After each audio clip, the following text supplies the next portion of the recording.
যোগসাগরানন্দ পার্থবস্ত্র সূর্যের ভক্তা দুগ্ধম গীতামৃতম। ଆମ ଧର୍ମର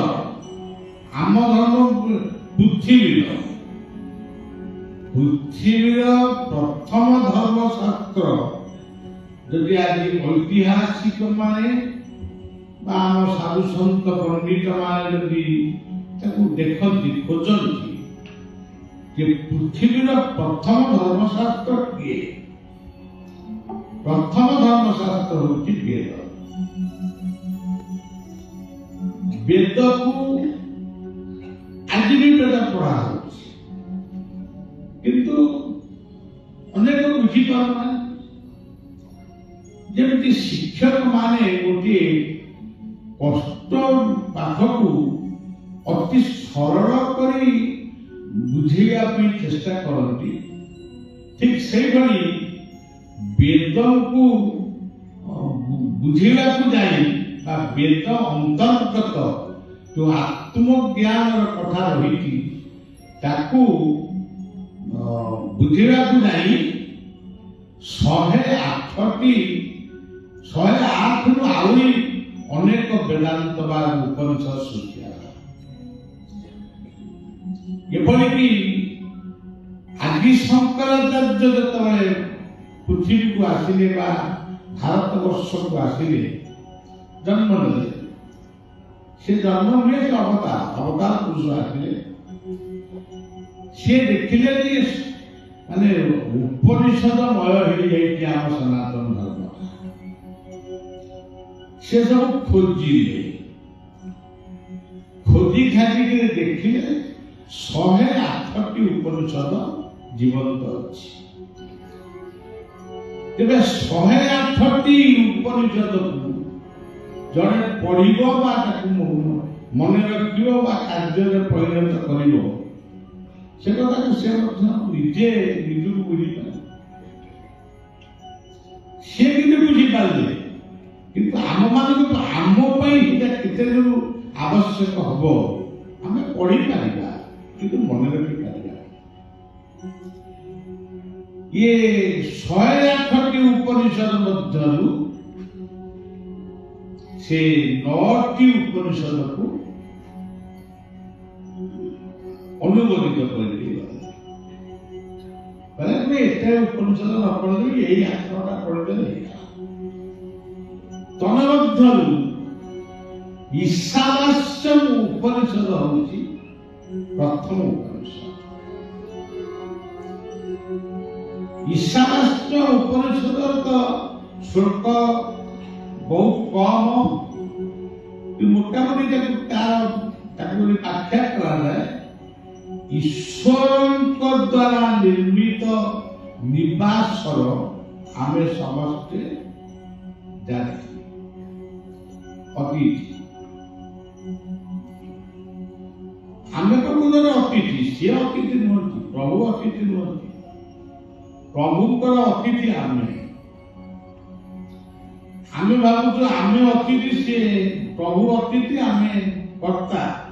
ଏଇଟା ଭୁଲ ହେଇଯାଉଛି। ତାଙ୍କ ଅତିଥି ଆମେ, ତାଙ୍କ ଅତିଥିକୁ ସେ କିଭଳି ମାନେ ସେବା ଦେବେ, ସେମାନେ ପରିଚର୍ଯ୍ୟ ଯୋଉଟା କହୁଛନ୍ତି, ସେ ଆମକୁ ସର୍ବତ ଦେବେ କି ପଣା ଦେବେ କି ଜଳଖିଆ ଦେବେ, ସେଟା ତାଙ୍କ ଇଚ୍ଛା।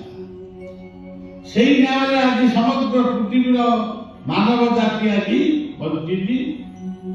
କିଏ ଧନୀ, କିଏ ଦରିଦ୍ର, କିଏ ମଧ୍ୟବିତ୍ତ, କିଏ କାନ୍ଦୁଛି ତ କିଏ ହସୁଛି, ସୁନ୍ଦର ଭାବରେ ଲୀଳା ଲାଗିଛି। କିଏ ମରିବା ପାଇଁ ଚିତ୍କାର କରୁଛି ତ ଆଉ କିଏ ମରି ପାରିବ ନାହିଁ ବୋଲି ଭାବି ଆତ୍ମହତ୍ୟା କରି ମରୁଛି। ସେଇ ଶାସ୍ତ୍ର ଉପନିଷଦ କଥା ଏ ସବୁ ଅସୂର୍ଯ୍ୟ ନାମତେ ଲୋକା ଅନ୍ଧେନ ତମସା ଦାସ ଆତ୍ମହତ୍ୟା କରନା, କାହାକୁ ହତ୍ୟା କରନା। ଯଦି କରିବ ତୁମେ ଏମିତି ମଣିଷ ଧର୍ମ ଛାଡ଼ିକିରି ଭୂତ ଧର୍ମ ହେଇକି ବୁଲୁଛ। ତେଣୁ ଯଦି ଆପଣ 9ଟି ଉପନିଷଦକୁ ବି ଯଦି କଣ୍ଠସ୍ଥ କରି ନ ପାରିବେ, ଈଶାବାସ୍ୟ ଉପନିଷଦକୁ ଯଦି ପଢିଦେବେ ବା ମୁଖସ୍ଥ କରିଦେବେ, ଖୁବ୍ କମ୍ ସତ୍ୟ, ତାହେଲେ ବି ହେଇଗଲା।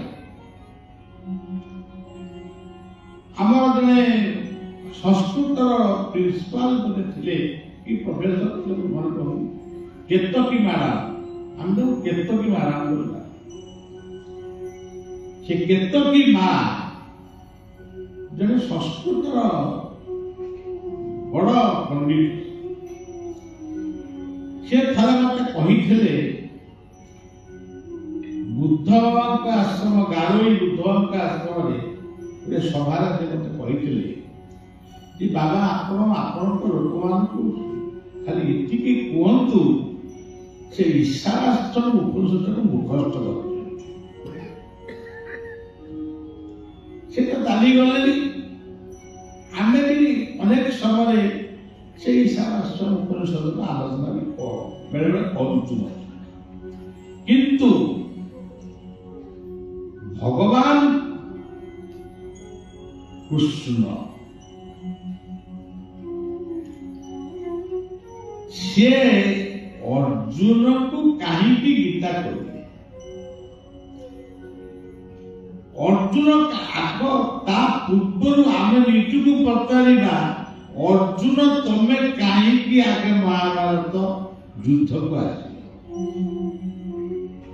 ତ ରାଜାପୁର ରାଜରାଜ୍ୟରେ ଥାଆନ୍ତ, ଆସିଲ କାହିଁ?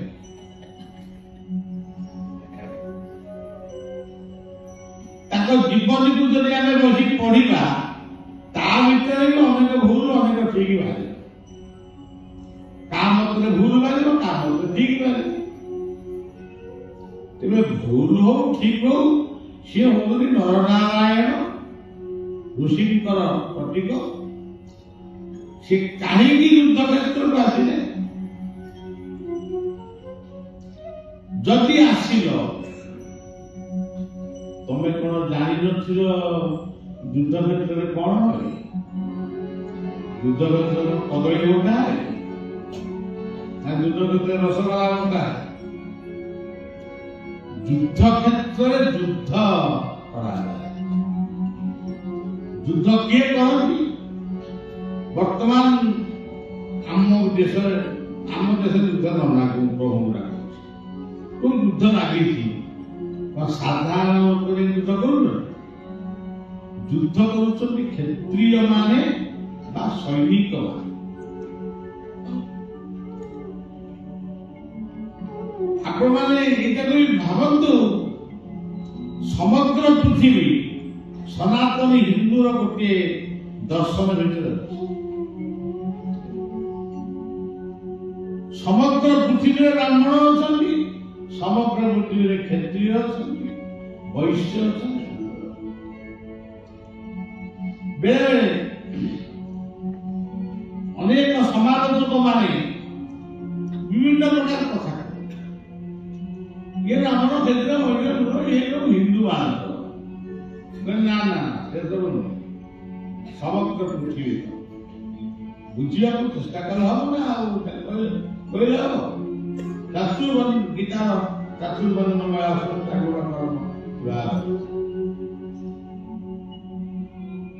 ଆମ ବ୍ରାହ୍ମଣ ମାନେ ବା ଆମ ବ୍ରାହ୍ମଣ ଠାକୁର ମାନେ ବେଦ ଧ୍ୱନିରେ ଦେବାର୍ଚ୍ଚନା କରୁଥିବା ବେଳେ ଅନ୍ୟ ଧର୍ମର ବ୍ରାହ୍ମଣ ମାନେ, ବ୍ରାହ୍ମଣ ନହେଲେ ବି ତାଙ୍କର ଧର୍ମ ଯାଜକ ମାନେ ଚର୍ଚ୍ଚରେ ବାଇବେଲ ପଢୁଛନ୍ତି, ଇସଲାମ ମାନଙ୍କର ଧର୍ମଯାଜକ ମାନେ ମସଜିଦରେ କୁରଆନ ପଢୁଛନ୍ତି, ବୌଦ୍ଧ ମାନେ ତ୍ରିପିଟକ ପଢୁଛନ୍ତି।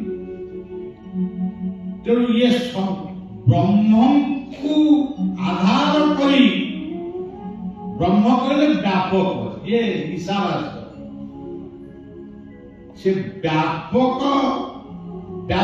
ପୁଣି ଅଦୃଶ୍ୟ ଶକ୍ତି, ବ୍ୟାପକ ସବୁଠି ପୂରିକି ଅଛନ୍ତି, କିନ୍ତୁ ସେ ଗୋଟେ ଅଦୃଶ୍ୟ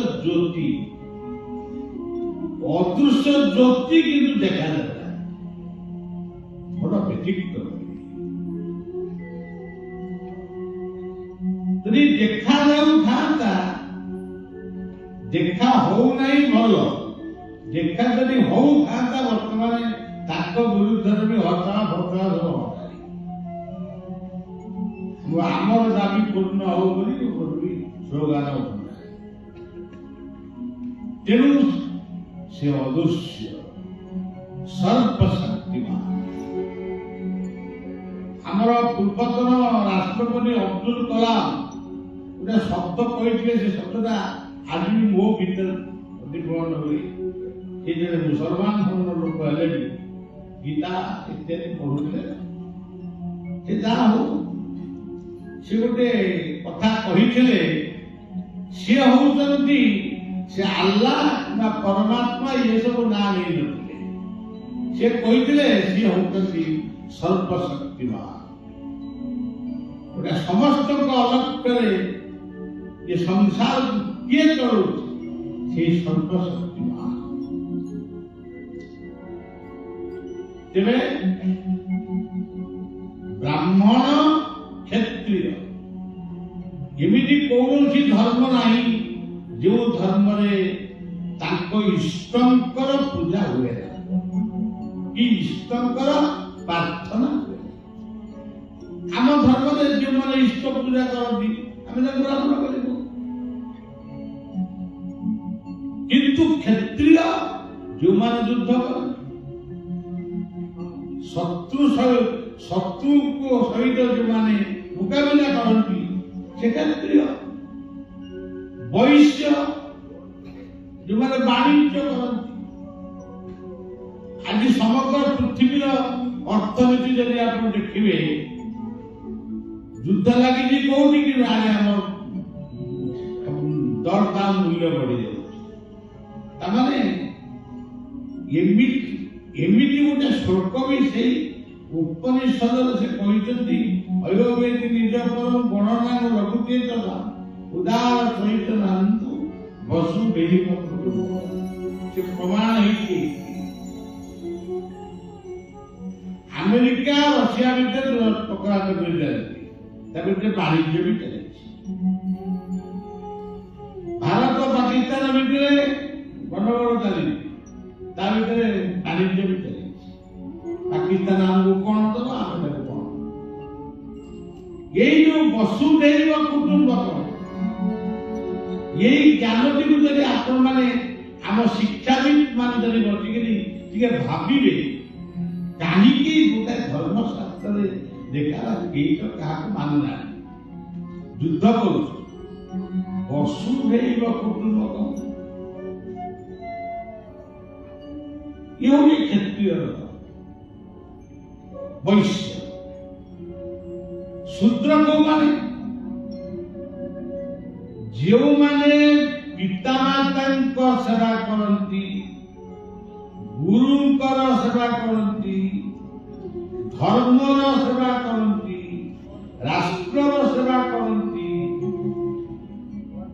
ଅସହାୟ ଅକର୍ମଣ୍ୟ ଲୋକର ସେବା କରନ୍ତି। ବିବେକାନନ୍ଦ କହିଲେ ଜୀବ ସେବା করে যেজন সেই জন সেবিতে ঈশ্বর সেইମାନେ ହଉଛନ୍ତି ଶୂଦ୍ର ହଉଛନ୍ତି। ମୁଁ ସେଇ ଶୂଦ୍ର ସେଇ ସେବକ ମାନଙ୍କୁ ମୁଁ ମୋ ପାଦରେ ସ୍ଥାନ ଦିଏ। କୋଉ ପାଦ ସେଇ ପଦ୍ମ ପାଦ ଏମିତି ଯାଇଥିଲେ ଏ ଖଣ୍ଡିଆ ମଣ୍ଡିଆ ପାଦ ନୁହଁ ଅଭୟ ଚରଣାର ବିନ୍ଦୁରେ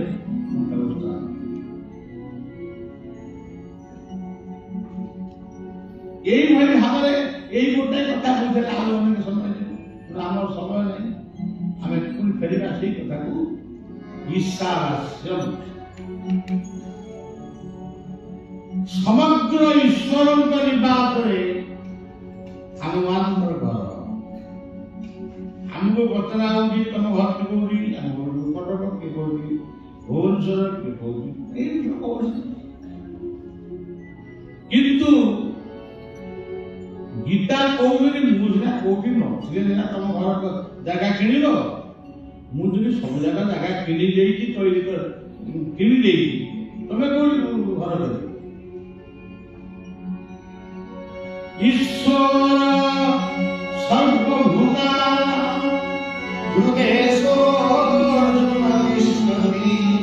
रामया सर्वभूतानि चन्द्रारूढानि मायया। ରାମକୃଷ୍ଣନନ୍ଦଙ୍କର ସେଇ ଯୋଉ ପ୍ରାର୍ଥନା କାଲି ବି ପଢୁଥିଲି, ଆଜି ଗୋଟିଏ ପଦ ପଢୁଛି। ଜଳ ସ୍ଥଳ ବନ ଗିରି आकाश तुम लीला सबुठारे प्रकाश। जल स्थल वन गिरि आकाश तुम लीला सबुठारे प्रकाश। ଆଉ ଜଳ ସ୍ଥଳ ବନ ଗିରି ପାହାଡ଼ ପର୍ବତ ଆକାଶ ଆଉ ସବୁ ତ ସିଏ ନା ତମ ଘରଟା କୋଉଠି କଟକରେ କେମିତି ହେଲା? ବସା ଘର ସବୁ विभुଙ୍କ कोठरी पथि मध्य आमे भूलिया। पथि मध्य आमे भूलिया।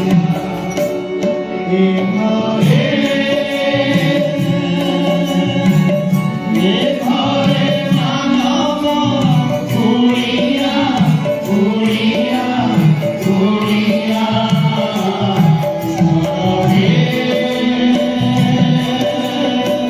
सरवे हरे भूलिया।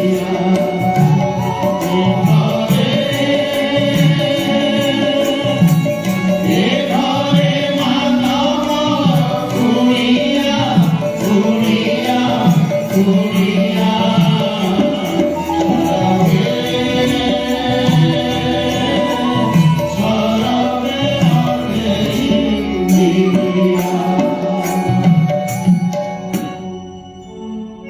ଆମେ ହଉଛୁ କୁଣିଆ।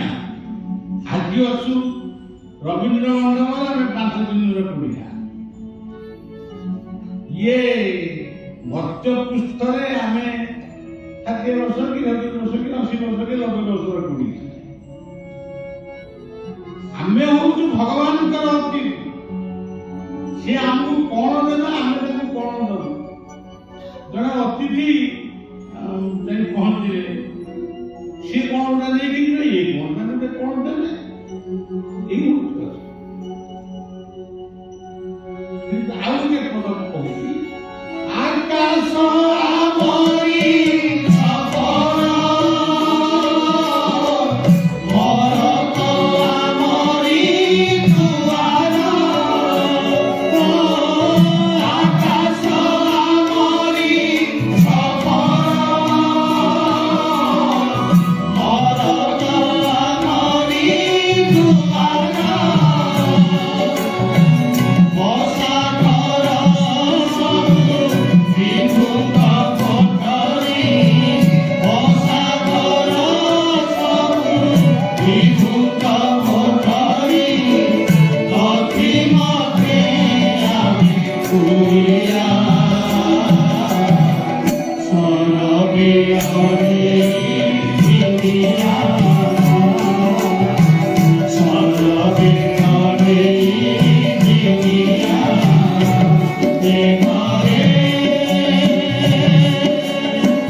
हे घरे मानव भूलिया भूलिया भूलिया।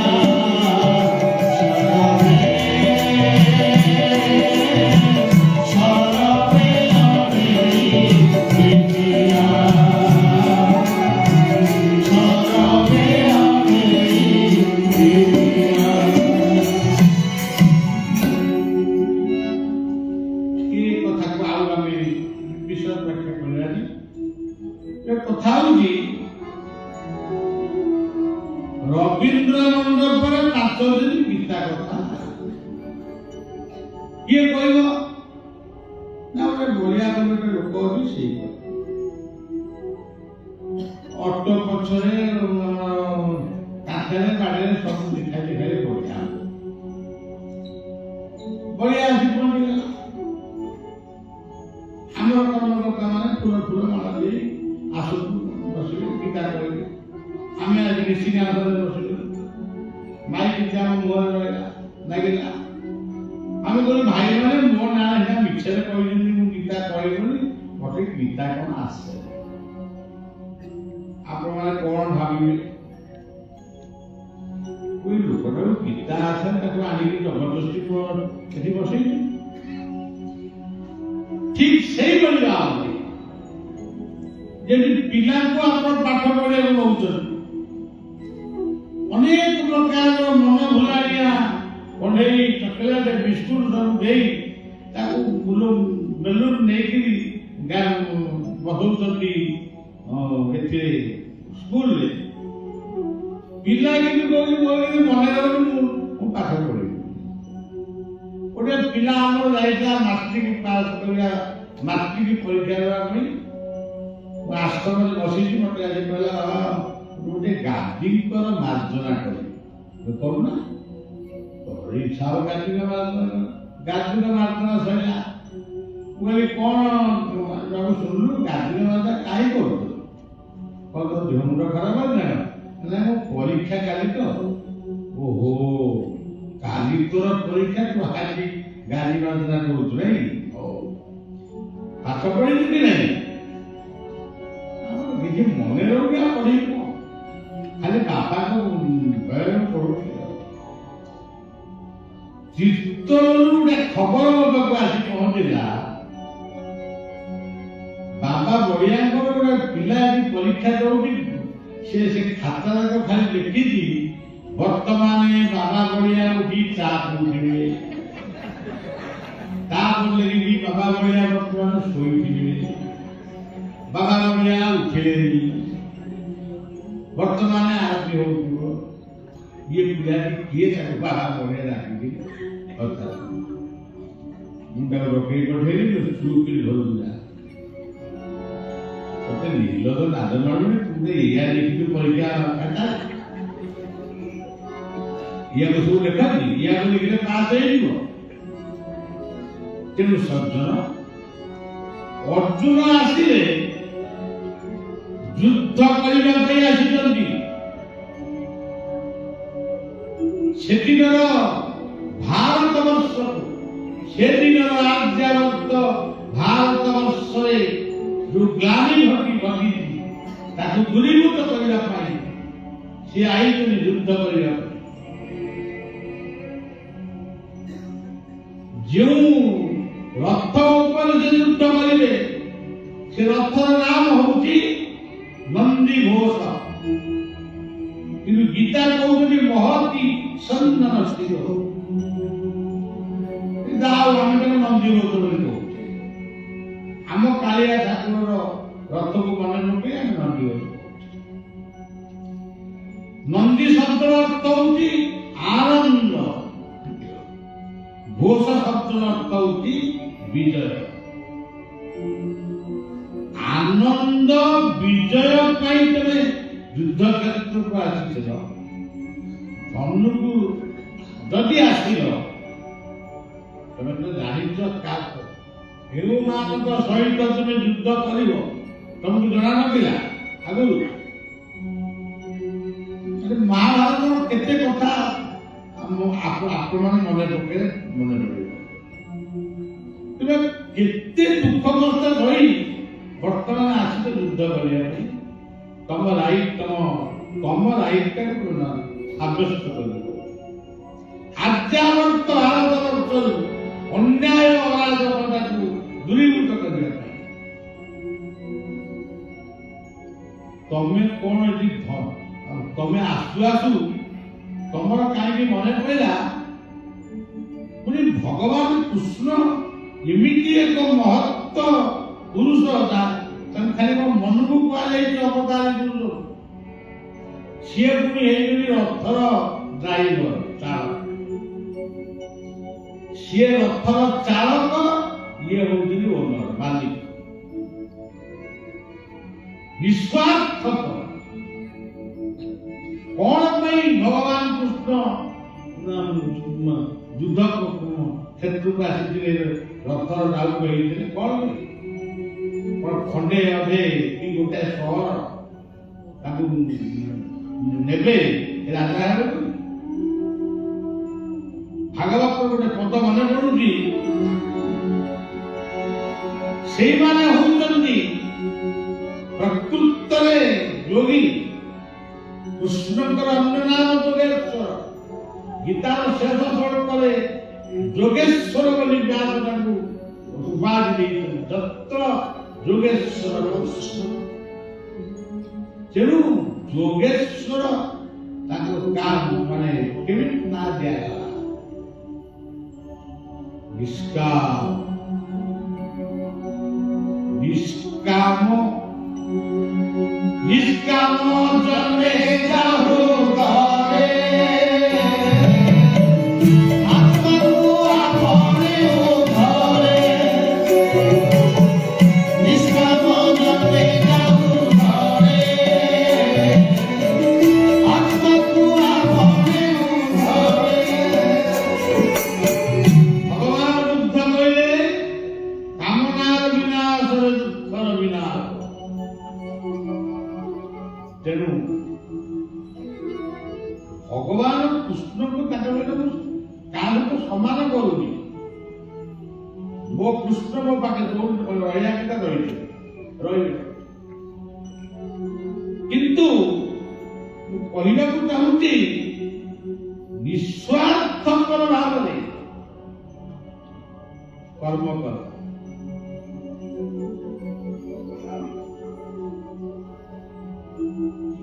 ଏଇଠି ଗୋଟେ କଥା ମନେ ପଡୁନି, କହିବନି ସବୁ କଥା। ଗୀତା ତ ମାନବ ଶାସ୍ତ୍ର ନା। ଆଜି ନିଃସ୍ୱାର୍ଥପର ଭାବରେ କିଏ କାମ କରୁଛନ୍ତି? ମୁଁ ଯଦି କହିବି ହାତ ଟେକ, ବାଧ୍ୟରେ ହାତ ଟେକିବି, କିନ୍ତୁ ମୋର ବିଶ୍ୱାସ ନାହିଁ। ଆଜି ରାଜତନ୍ତ୍ରକୁ ବିଦାୟ ଦେଇ ଗଣତନ୍ତ୍ରକୁ ଆଣିଛି। କାଲି ଗଣତନ୍ତ୍ରର ସଭା ଅଛି ଆମ ସକାଳ ବେଳା। ଗଣତନ୍ତ୍ର ପଣ୍ଡିତ ମାନେ ସେ ଭିତରେ ବିଚାର ବିମର୍ଶ କରିବେ। ତେବେ ଆଜି ବିନା ଲାଞ୍ଚରେ ବିନା ମିଛରେ କୌଣସି କାର୍ଯ୍ୟ ହଉଛି? ରାସ୍ତା ହଉଛି ନା, ପୋଲ ହଉଛି ନା, ଦସ୍ତଖତ କିମ୍ବା ତା ନାଁ ଗୋଟେ ଗୋଟେ ଦେଇଛନ୍ତି ପିସି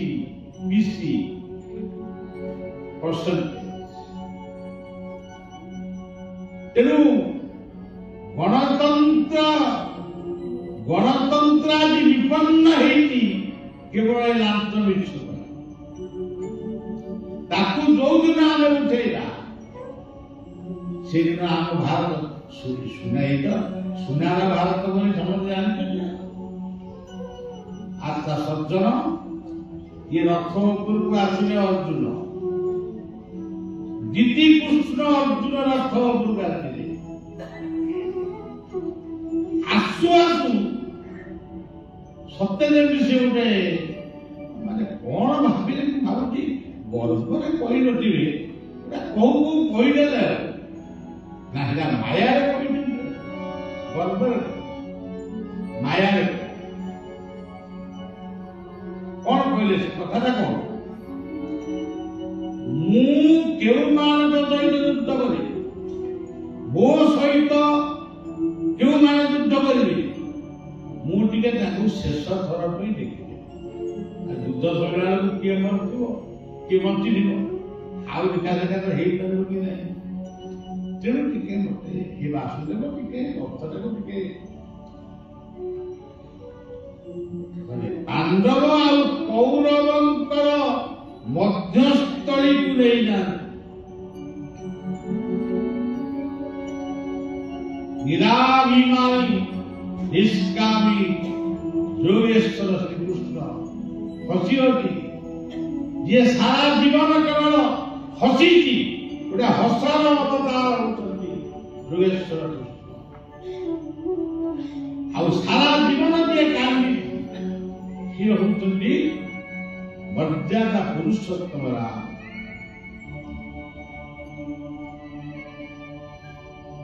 ଇଏ ହସିଛନ୍ତି ଯେ କାନ୍ଦିଛନ୍ତି। ତେଣୁ ଭାରତର ସନାତନୀ ମାନେ ରାମକୃଷ୍ଣଙ୍କର ପୂଜା କରନ୍ତି ଏଇଥିପାଇଁ। ଗୀତାର ସେଇ ଶ୍ଲୋକଟା ମନେ ପଡୁଛି, ଦୁଃଖରେ ଯିଏ ଭାଙ୍ଗି ପଡେ ନା, ସୁଖରେ ଯିଏ ଗର୍ବ କରେ ନା, ସେ ହଉଛି ପ୍ରକୃତ ରୋଗୀ। ସାକ୍ଷ୍ୟ ଦେବ ଲେଖା ଦୁଃଖେଷୁ ବିଘ୍ନମନା सुखेषु विगत स्पृह वीतराग भयक्रोधस्तिकभिनिमुच्यते। ତେଣୁ ଆମେ ସମସ୍ତେ ବି ଜୀବନରେ ମୁନି ହେଇପାରିବା ଯଦି ମନକୁ ସୁନ୍ଦର ଆଚ୍ଛା ତା ହଉ। ଅର୍ଜୁନ ଭଗବାନ କୃଷ୍ଣ ରଥକୁ ନେଇ ମଝିରେ ରଖିଲେ। ଇଏ ଠିଆ ହେଲେ, ଦେଖା କାଳେ ମୁହଁଟା ବୋଲି ଇଏ ଠିଆ ହେଇକି ଦେଖେ କିଏ ସବୁ ଇଏ ମହାଭାରତ ଯୁଦ୍ଧରେ କିଏ ସବୁ ଅଛନ୍ତି। ଦେଖିଲା ବେଳକୁ କିଏ ଅଛନ୍ତି, କିଏ ଶଳା ହବ, କିଏ ଶ୍ୱଶୁର ହବ, କିଏ ସମୁଦି ହବ, କିଏ ମାମୁଁ ହବ, କିଏ ଭାଇ ହବ, କିଏ ଭିଣୋଇ ହବ। ବଡ ମୁସ୍କୁଲି କଥା, ମୁଁ ଏଇମାନଙ୍କ ସହିତ ମୁଁ ଯୁଦ୍ଧ କରିବି? ଶଳା ମାନେ ଭାଇମାନଙ୍କର ଶଳା ତାଙ୍କ ଶଳା ହେଲା ହବ, ଭାଇମାନଙ୍କର ସମୁଦି ତାଙ୍କ ସମୁଦି ହେଲା ହବ। ଧନୁକୁ ଧ ଆଉ ମୁଁ, ଧ ଆଉ ମୁଁ ଗୀତା ଆରମ୍ଭ ହେଇଛି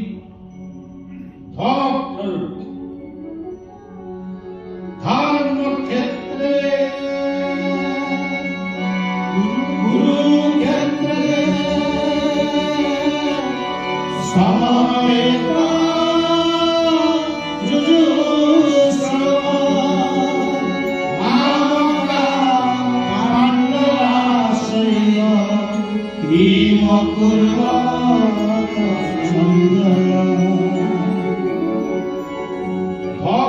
ধর্ম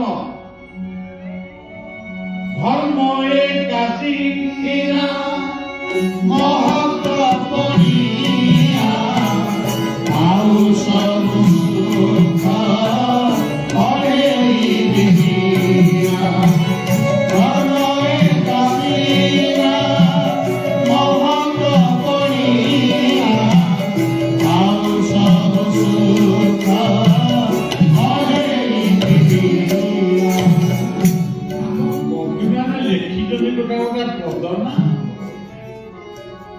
ତାକୁ ମୂଲ୍ୟାଙ୍କନ କରିବ କି ଆମ ସାହିତ୍ୟ ଭାଷା ନାହିଁ, କିନ୍ତୁ ସୁନ୍ଦର କର। ମୁଁ କହିଲେ ନୁହଁ, ନମସ୍କାର କର। ମୁଁ ମନେ ମନେ ଭାବିବି ମୁଁ ବଢିଆ ବାବା, ମୁଁ କାହିଁକି ତାକୁ ନମସ୍କାର କରିବି? ମତେ ପାଠ ତାକୁ ନମସ୍କାର କରିବାକୁ। ଥରେ ମୋ ସଭାର ଦର୍ଶକ ମାନଙ୍କୁ ଗଣେଶଙ୍କ ରୂପେ ନମସ୍କାର କରିବି, ନାରାୟଣଙ୍କ ରୂପେ ନମସ୍କାର କରିବି, ରୁଦ୍ର ଶିବଙ୍କ ରୂପେ ନମସ୍କାର କରିବି, ଦୁର୍ଗାଙ୍କ ରୂପେ ନମସ୍କାର କରିବି, ସୂର୍ଯ୍ୟଙ୍କ ରୂପରେ ନମସ୍କାର କରିବି। ଭାଗବତରେ ସେ କହିଲେ ସଚ୍ଚିଦାନନ୍ଦ ରୂପାୟ ବିଶ୍ୱକର୍ତ୍ୟାଦି तापत्रय विनाशाय श्री कृष्णाय वयं नमः। ये हाथ धरी नमस्कार करिनो जाला।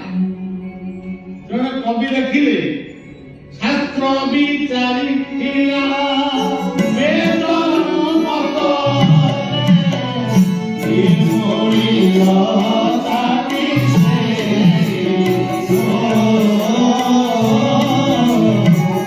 ये मोरिया ताकि से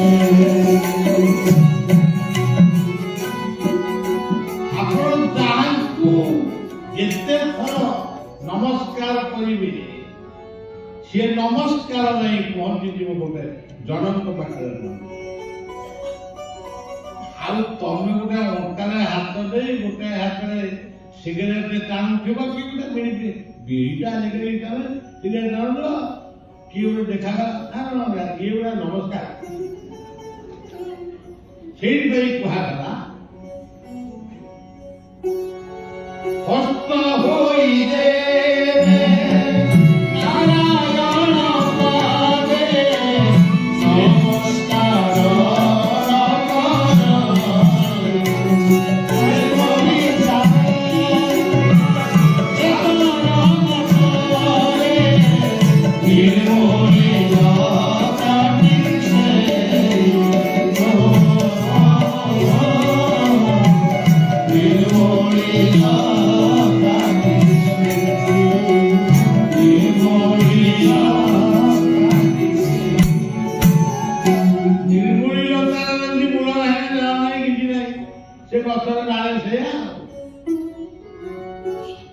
ଆପଣ ଦେଖିବେ ଆଜିକାଲି ମାନେ କିଏ କହୁଛି ଜୟ ଗୁରୁ,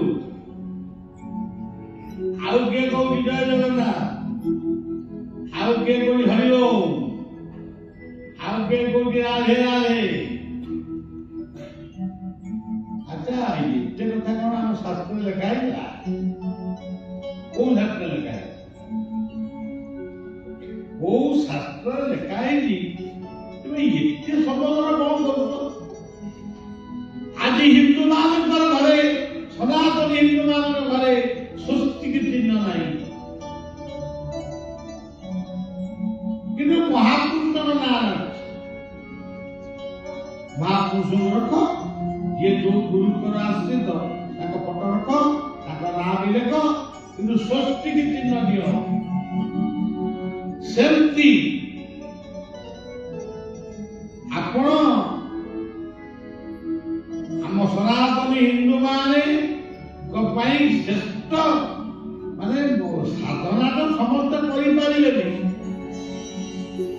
କାହାକୁ ସମୟ ଅଛି ଯୋଉ ଆମର ଶୁଣା ଯାଉଛି, ଆମେ ଯାହା ପଢୁଛେ କି ଅମୁକ ଋଷି ଏତେ ହଜାର ବର୍ଷ ତପସ୍ୟା କଲେ, ସମୁଦ୍ର ଋଷି ଏକ ଗୋଡ଼ିକିଆ ଠିଆ ହେଇକିରି ମାନେ ହଜାର ବର୍ଷ କି କେତେ ହଜାର ବର୍ଷ ତପସ୍ୟା କଲେ।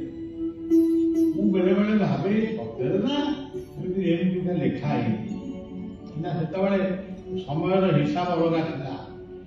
ଆମେ ତ ଗୋଟେ 120 ବର୍ଷ ଆୟୁଷ ଦେଇକି ରହିଛୁ, କେହି ବି 120 କରୁଛୁ। ଆଉ ଆମେ କୋଉ କେତେ ଏତେ ସାଧନା କୋଉ ନ କରୁ। କିନ୍ତୁ ଗୀତା ଏଭଳି ଏକ ଶାସ୍ତ୍ର,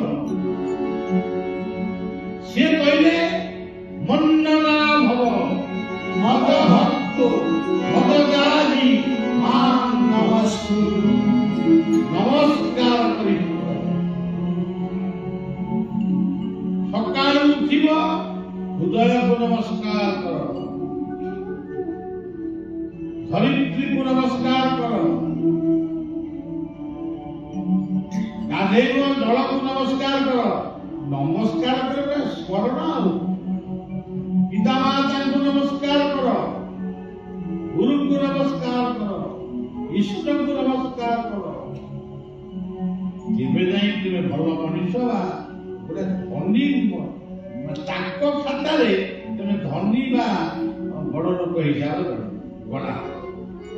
ଭାଗବତ ସେ କହିଲେ ଯେ ନିତ୍ୟ ଇଷ୍ଟ ଧର୍ମ ପାଳେ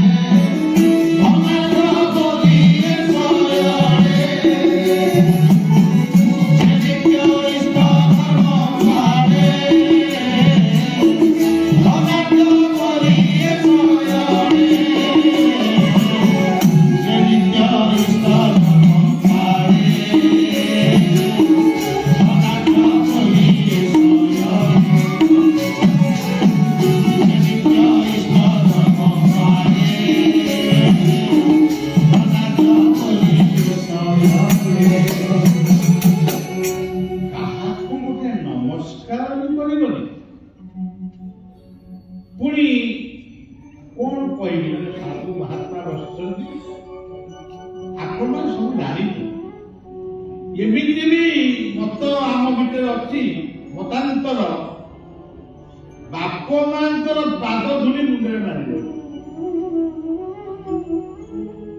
ଆଉ ତମ ପାଦ ଧୂଳି ମୁଣ୍ଡରେ ମାରିବ ଏମିତି ବି କିଛି ମତବାଦ ଅଛି ବାପ ପୁଅ ଏକାଠି ଗୋଟେ ଗୁରୁ କରିବେନି ये କାହିଁକି ନା ସେ ଗୁରୁ ଭାଇ ହେଇଯିବ ନା ବାପା ପୁଅ ଭାଇ ଭାଇ ହେଇଯିବେ ଏମିତି ବି ମତ ଅଛି ସେ ତାକୁ ପୁଅ ଝିଅ ମଉସା ମାଉସୀ ଡାକୁଲା ତାଙ୍କ ଦୃଷ୍ଟିରେ ସମସ୍ତେ ଭାଇ ସମସ୍ତେ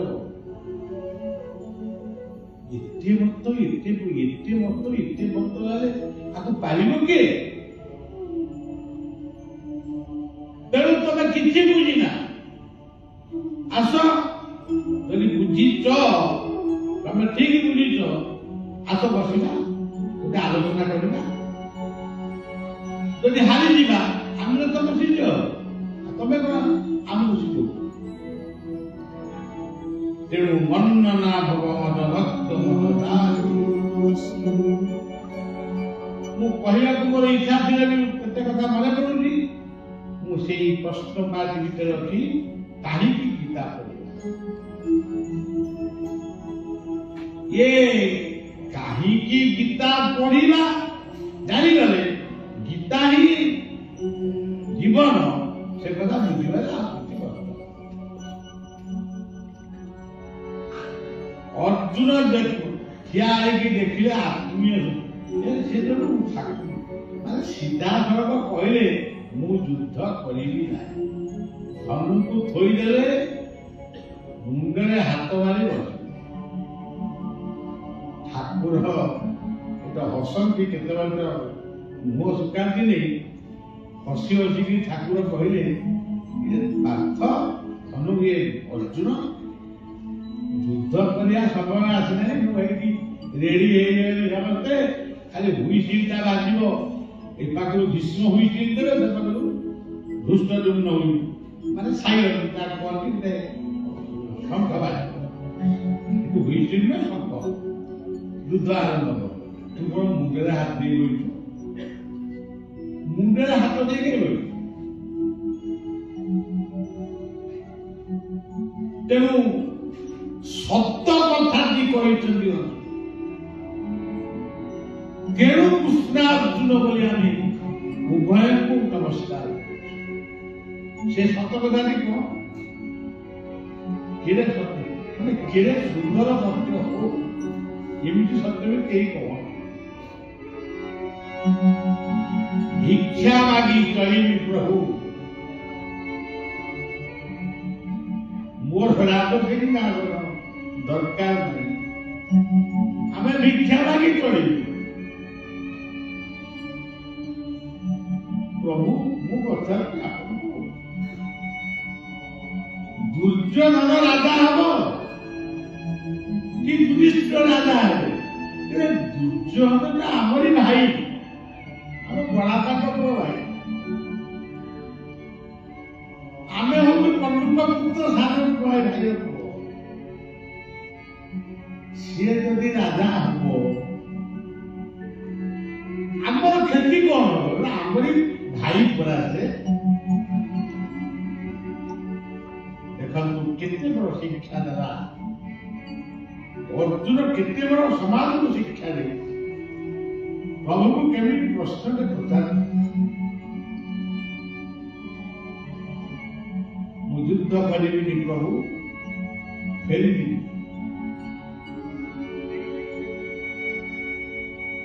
କୃଷ୍ଣ କହିଲେ କଣ ତୁମେ ଯୁଦ୍ଧ କରିବାକୁ ଆସିକି ଫେରିଯିବ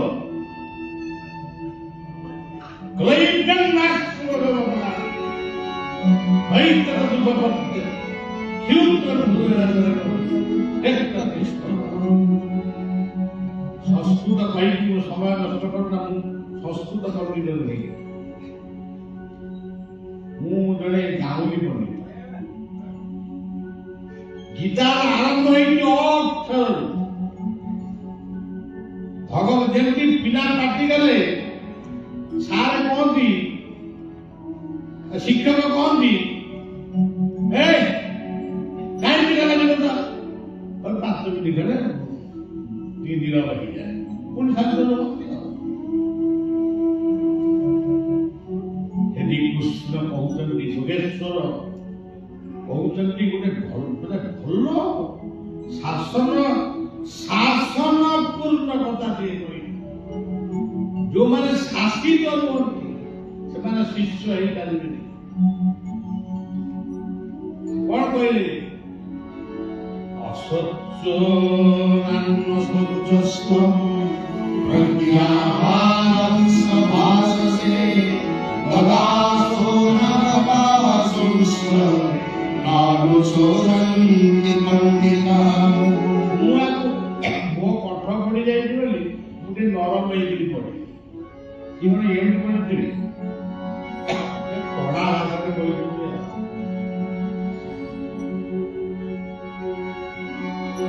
ସେ କଡ଼ା ଭାଷାରେ ନିଶ୍ଚୟ କହିଥିଲି।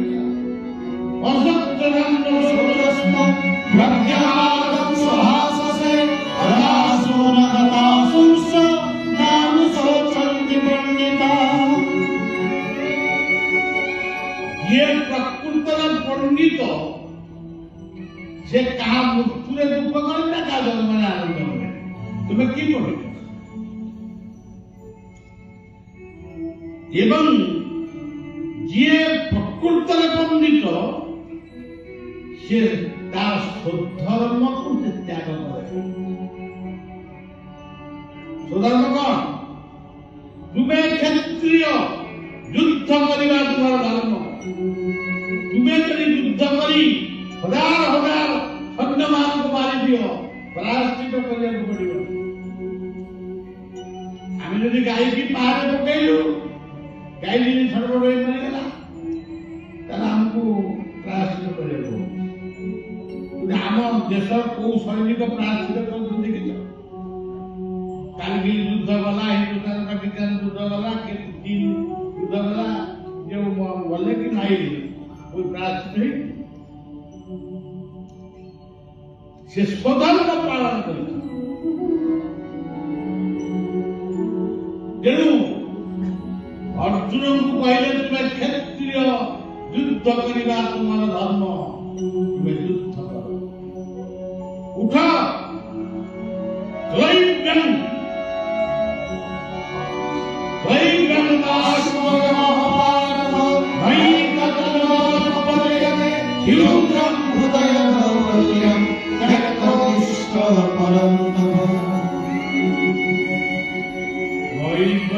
ତ୍ୟାଗ କର। କହିବ କଣ?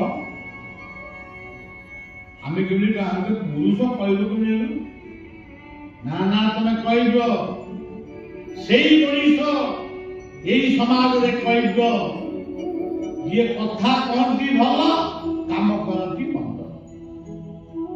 କାମ କରନ୍ତି ମନ୍ଦ, କଥା କହନ୍ତି ଭଲ। ମୁହଁରେ ହସନ୍ତି, ମୁଖେ ତିଷ୍ଠନ୍ତି ମଧୁର, ଅନ୍ତେ ତିଷ୍ଠନ୍ତି ହଳାହଳ। ପେଟରେ କିନ୍ତୁ ବିଷ ଥାଏ। ଏ କଥା କହିଲା ବେଳେ ସମସ୍ତେ ଶକୁନିଙ୍କ କଥା ତାକୁ ମୁଣ୍ଡରେ ପଡେ, କିନ୍ତୁ ଶକୁନିଙ୍କ ପାଖରେ ମଧ୍ୟ ବହୁତ ବଡ ଆଦର୍ଶ ଥିଲା। ଶକୁନି ଛୋଟିଆ ଲୋକ ନୁହଁ। କଥାଟି ଟିକେ କହିଲେ ଭଲ ଲାଗିବ ତ, ତେଣୁ ଟିକେ ଭାତ ସାଙ୍ଗରେ ଡାଲି ହେଇକି ତରକାରୀ ଟିକେ ହେଇଛି, ଆଉ ଟିକେ କ୍ଷୀରି ଟିକେ ହେଲେ ଭଲ। ତେଣୁ ସେଇ ନେଇକି ଟିକେ କହିଦେଉଛି। ମତେ ଯୋଉ କଥାଟି ଭଲ ଲାଗେ ମୁଁ ସେଇ କଥା କହେ। ତେବେ ସଜ୍ଜନ,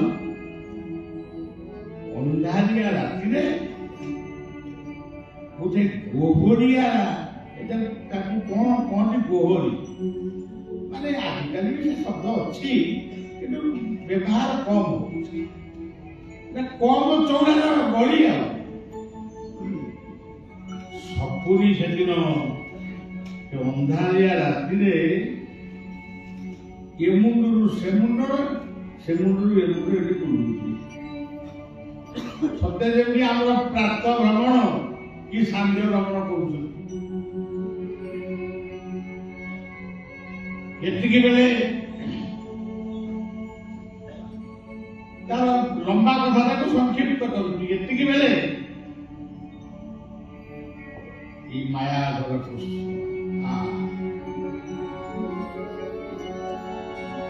শুন কমল নয়ন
মনর কথা সে জানନ୍ତି। অনেক মূর্তি পূজা হଉଛି ସତର, କିନ୍ତୁ ଜଗନ୍ନାଥଙ୍କ ମୂର୍ତ୍ତି ମଣିଷର ମନର କଥାକୁ ବୁଝେ। ଏମିତିଆ ମୂର୍ତ୍ତି ବିଶ୍ୱ ସୃଷ୍ଟି କରିପାରିବ। ତାକୁ 18 ଥର ଆକ୍ରମଣ କରିଛନ୍ତି, ପୋଡ଼ି ଦେଇଛନ୍ତି, ଫୋପାଡ଼ି ଦେଇଛନ୍ତି। କଣ କେତେ କଣ ହେଇଛି ସେ ସବୁ କଥା ଆଉ କହିବା ଆମେ କହିବାନି। କାରଣ ଆମ ଘର ଆମେ ଶସ୍ୟର ଗାଇବି ଇତିହାସ କଥା କହିବାକୁ ହେଲେ ଆପଣମାନେ ନିଜେ ପଢ଼ିଲେ ବି ଜାଣିବେ। ତଥାପି ବଞ୍ଚିଛି ଜଗନ୍ନାଥ ସଂସ୍କୃତି ତଥା ପୂଜଙ୍କର ବିଷର ନାହାନ୍ତି। ଗଙ୍ଗା କୂଳରେ ତାକୁ ପୋଡ଼ି ଦେଇଛନ୍ତି, କିନ୍ତୁ ବ୍ରହ୍ମ ସେ ବ୍ରହ୍ମକୁ ପାନ ବଟୁଆ, ଆଜିକାଲି ବଟୁଆ ଏବେ ବି ମିଳୁଥିବ। ଗଲାବେଳେ ପୁରୀ ଗଲାବେଳେ ଟିପିଲେ ମିଳେ ଦେଖିଛି। ସେ ବଟୁଆ ଭିତରେ ବ୍ରହ୍ମଶିଳାକୁ ପୁରେଇକି ଦେଇକି ଆଇଲା। ଏମିତିଆ ଭକ୍ତ ପୂଜକର କୋଉ ଗାଁରେ ସେ ଜନ୍ମ ହେଇଥିଲା ତାକୁ ଆମେ ଏବେ ବି ଖୋଜୁଛୁ। ସେ ଗାଁ କାଳେ ଏଇଟା ହେଇଥିବ, କାଳେ ସେଇଟା ହେଇଥିବ। ମୂର୍ତ୍ତକ ଭିତରେ ତାକୁ ନେଇକିରି ବଟୁଆଟା ସବୁବେଳେ ଖୋଲିବାକୁ ପଡେ, କାରଣ ଗୁଆ ଗୁଣ୍ଡି ସବୁ ତା ଭିତରେ ଥାଏ। ତାକୁ ମୂର୍ତ୍ତକ ତିଆରି କରେ। ସେ ମୂର୍ତ୍ତକ ଭିତରେ ସେ ବ୍ରହ୍ମକୁ ରଖିଲା। କାଳେ ମୂର୍ତ୍ତକକୁ କିଏ ସନ୍ଦେହ କରିବେ। ତା ଘରେ ଯୋଉ ଓଡ଼ିଆ ଆପଣମାନେ ବୁଝିପାରୁଛନ୍ତି ତ। ଓଡ଼ିଆଟା ଓଡ଼ିଆ କହିଲେ ଗୋଟେ ଆମ ପୁରୁଣା ଦ୍ରବ୍ୟ। ଓଡ଼ିଶାର ଓଡ଼ିଆ ପାଳର ତୈଳି ହୁଏ। ସେ ଓଡ଼ିଆ ଗଦା ଉପରେ ଏ ମୃତକକୁ ରଖିଲା। ସେଇ ଆଜି ଜଗନ୍ନାଥ। ସେ ବି ପୃଥିବୀର ଅନେକ ଦେବତା ଦେବାଦେବୀଙ୍କର ପୂଜା ହଉଛି। 36 ନିଯୋଗ ଏଡ଼େ ବଡ଼ କୌଣସି ସମ୍ରାଟଙ୍କ ପାଖରେ ବି ନାହିଁ। ଶ୍ରୀ ପୂର୍ଣ୍ଣ କ୍ଷେତ୍ର ଶ୍ରୀକ୍ଷେତ୍ର ସବୁ କ୍ଷେତ୍ର ଗୋଟି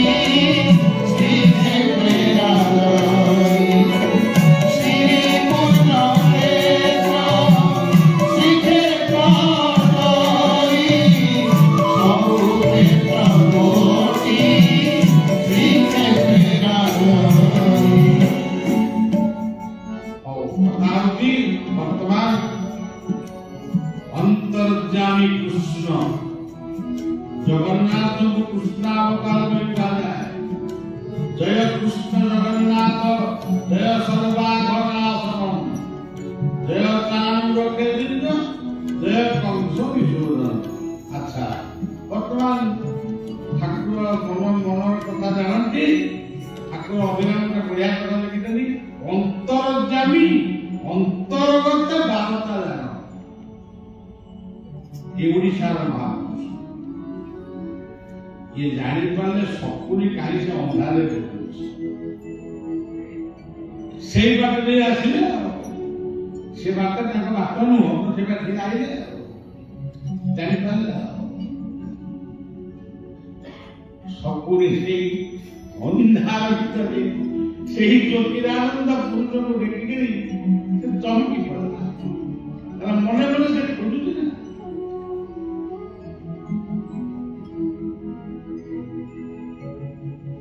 ପାଦକୁ କୁଣ୍ଢେଇକିରି ରହିଲା, ପିଲାଙ୍କ ଭଳି କହି କହି ହେଇ କାନ୍ଦିଲା। ବାସୁଦେବ ତାଙ୍କୁ ପରମ ବ୍ରହ୍ମ ବାସୁଦେବଙ୍କର ଅବତାର କୃଷ୍ଣ ତାଙ୍କୁ ଉଠେଇଲେ। ମାମୁଁ ତୁମେ କାନ୍ଦୁଛ, କଣ ପାଇଁ କାନ୍ଦୁଛ? ଶକୁନି ଦରଦୀ ବନ୍ଧରେ କହିଲା, ପ୍ରଭୁ ଇଏ ମହାଭାରତ ଯୁଦ୍ଧ ଦିନେ ଶେଷ ହବ। ଇଏ ଯୁଦ୍ଧର ଇତିହାସ ପୁଣି ଲେଖା ହବ। ଦୈପାୟନ କୃଷ୍ଣ ବ୍ୟାସ ସରସ୍ୱତୀ ତୀର୍ଥରେ ଲେଖୁଛନ୍ତି।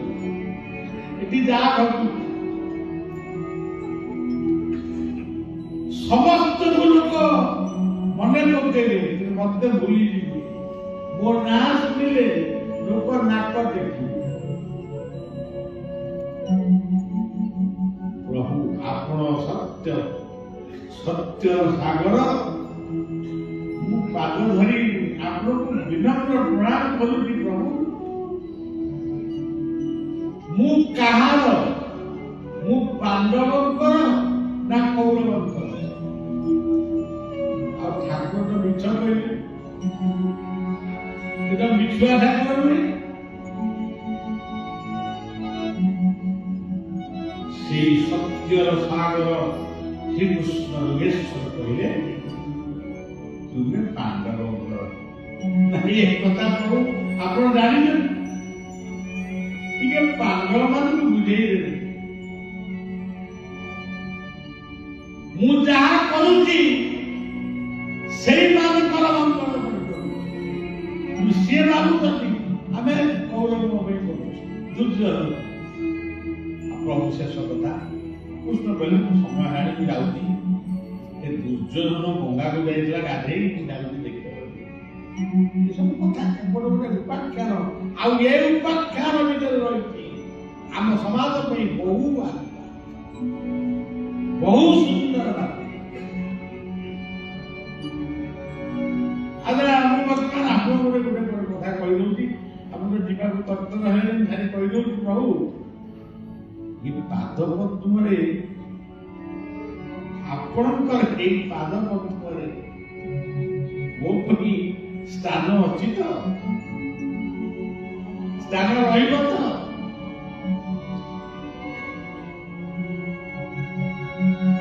ବିଧାନ ଭକ୍ତି ଯୋଗର ସେଇ ଦ୍ୱିତୀୟ ଲୋକ ସେ କଣ କହିଛନ୍ତି? ମଜ୍ଜାବେଶ मनोजेवां नित्ययुक्ता उपासते श्रद्धया परयोपेता तेने युक्ता महामदा। এই অভয় পাদ পদ্মরে মোর মন মোর স্থান ଅଛି ତ? ଠାକୁର ମୁଣ୍ଡ ହଲେଇ ହଁ କହିଲେ କି ନା କହିଲେ କହିଦେଇ ଯାଏ। ତେଣୁ ସଜ୍ଜନ, କାହିଁକି ଏ କଥା ମୁଁ କହିଲି? କ୍ଳୈବ୍ୟଂ ନାସ୍ମରମପା ହଇତଦ ତୁମେ ଗୋଟେ କ୍ଳୈବ୍ୟ ଯୁଦ୍ଧ କରିବାକୁ ଆସିକିରି ତୁମେ କହୁଛ ଯୁଦ୍ଧ କରିବିନି। ତୁମେ କ୍ଷତ୍ରିୟ, ତୁମେ ତ ଧର୍ମକୁ ନିନ୍ଦା କରୁଛୁ।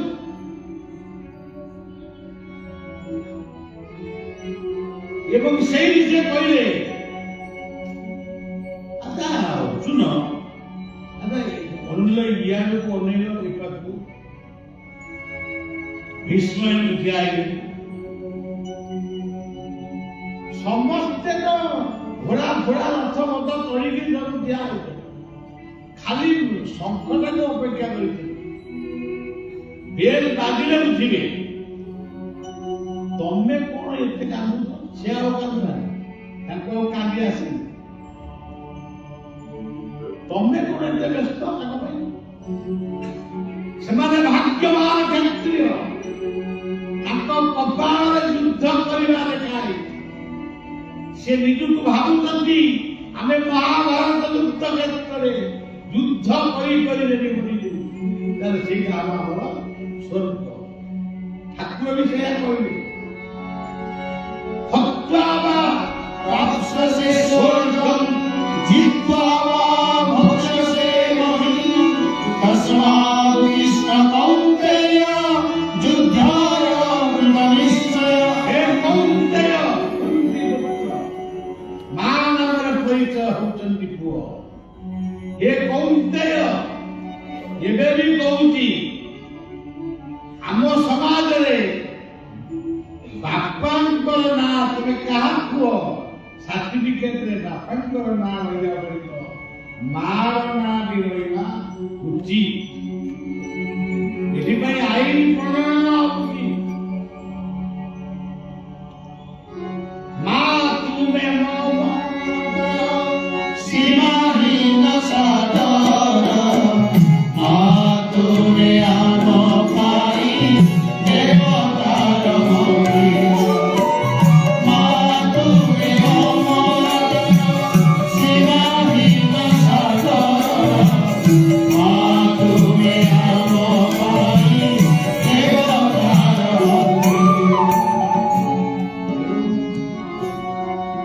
कौन्तेय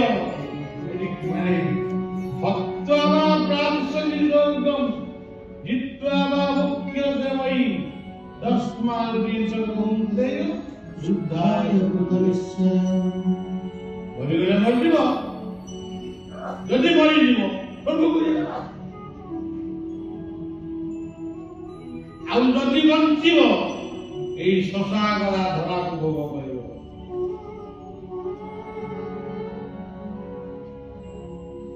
ଆଉ ବଞ୍ଚିଥିବା ବେଳେ ଜଗନ୍ନାଥଙ୍କ ଦର୍ଶନକୁ ଜମା ଯିବନି କୁତୁ କୁତୁ ହବା ଯିବା ପାଇଁ କେତେ ପଇସା ଖର୍ଚ୍ଚ ହବ ଆଉ ମରିବା ପୂର୍ବରୁ କହିଲେ ମତେ ମୁଁ ମରିଗଲେ ଟିକେ ସ୍ୱର୍ଗ ଦ୍ୱାରରେ ପଡ଼ିବ ଏମିତି କଣ ସ୍ୱର୍ଗକୁ ଯାଏ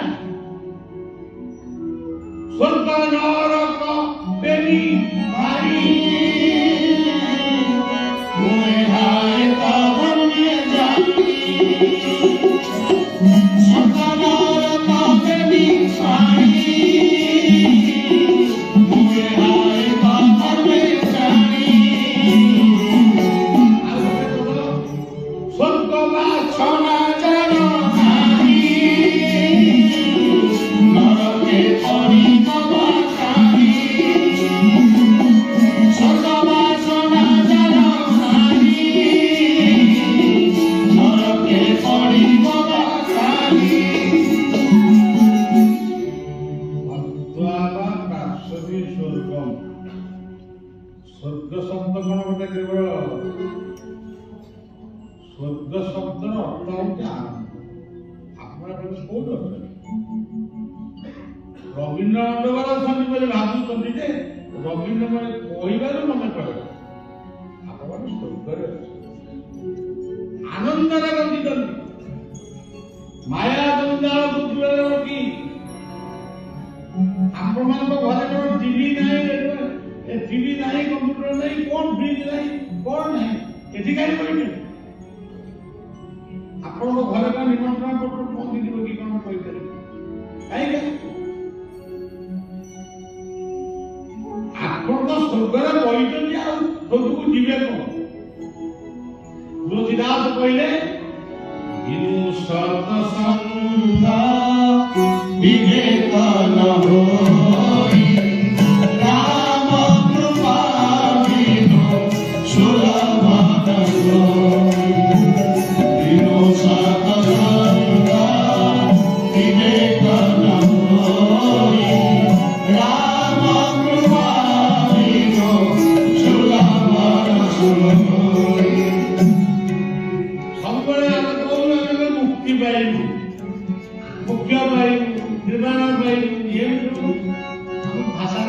ଲୁଚିଏ ମୋର ମାନସକୁ ନାମାଦତ୍ତ ବାବା ଭଳିଆ ସେ ଦିନ ମତେ ବୁଝେଇଦେଲେ ମୁଁ ସେଠୁ ହିମାଳୟ ଯିବି ବୋଲି ପଳେଇବି ବୋଲି ଲୁଚିକି ଚିନ୍ତା କର ସିଏ ବିଭିନ୍ନ କଥା ବୁଝେଇଲେ କିନ୍ତୁ ଗୋଟିଏ କଥା ସେ ବୁଝେଇଲେ ସମସ୍ତେ ତ ଆମେ ସ୍ୱର୍ଗକୁ ଯିବା ଏତିକି ରହିବ ତେଣୁ ଆପଣମାନେ ସ୍ୱର୍ଗରେ ଅଛନ୍ତି ଆପଣମାନେ ହିଁ କହନ୍ତି ସ୍ୱର୍ଗରେ ଗଲା ବୈକୁଣ୍ଠ ଅଛି ସ୍ୱର୍ଗଟା କୋଉଟା ସବୁ ଏରୋପ୍ଲେନରେ ଯାଉଥିଲେ ରକେଟରେ ଗଲେଣି ମଙ୍ଗଳ ଗ୍ରହକୁ ଗଲେଣି କୋଉଠି ସ୍ୱର୍ଗ ଦେଖାଯାଏ ସ୍ୱର୍ଗ ସହିତ କେବେ ଧକ୍କା ପ୍ଲେନରେ ଗୀତ ହଉନି ସ୍ୱର୍ଗ କହୁନି ଗୋଟେ ନିର୍ଦ୍ଦିଷ୍ଟ ବ୍ୟକ୍ତି କହିଲେ କେତେ ଜଣ ମିଶିକିରି କହିଲେ ଆମର ଯିଏ ମରିବ ଆମେ ଯେତେ ଯାହାକୁ ମାରିବୁ ସବୁ ଆମର ବି ଗୀତାରେ ଲେଖା ହେଇଛି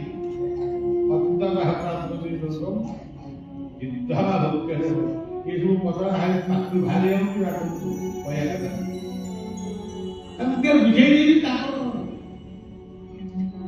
ତେଣୁ ଏଇଠି ସ୍ୱର୍ଗ ଏଇଠି ଆପଣମାନେ ସ୍ୱର୍ଗରେ ଅଛନ୍ତି ଅର୍ଜୁନ କାନ୍ଦୁଛନ୍ତି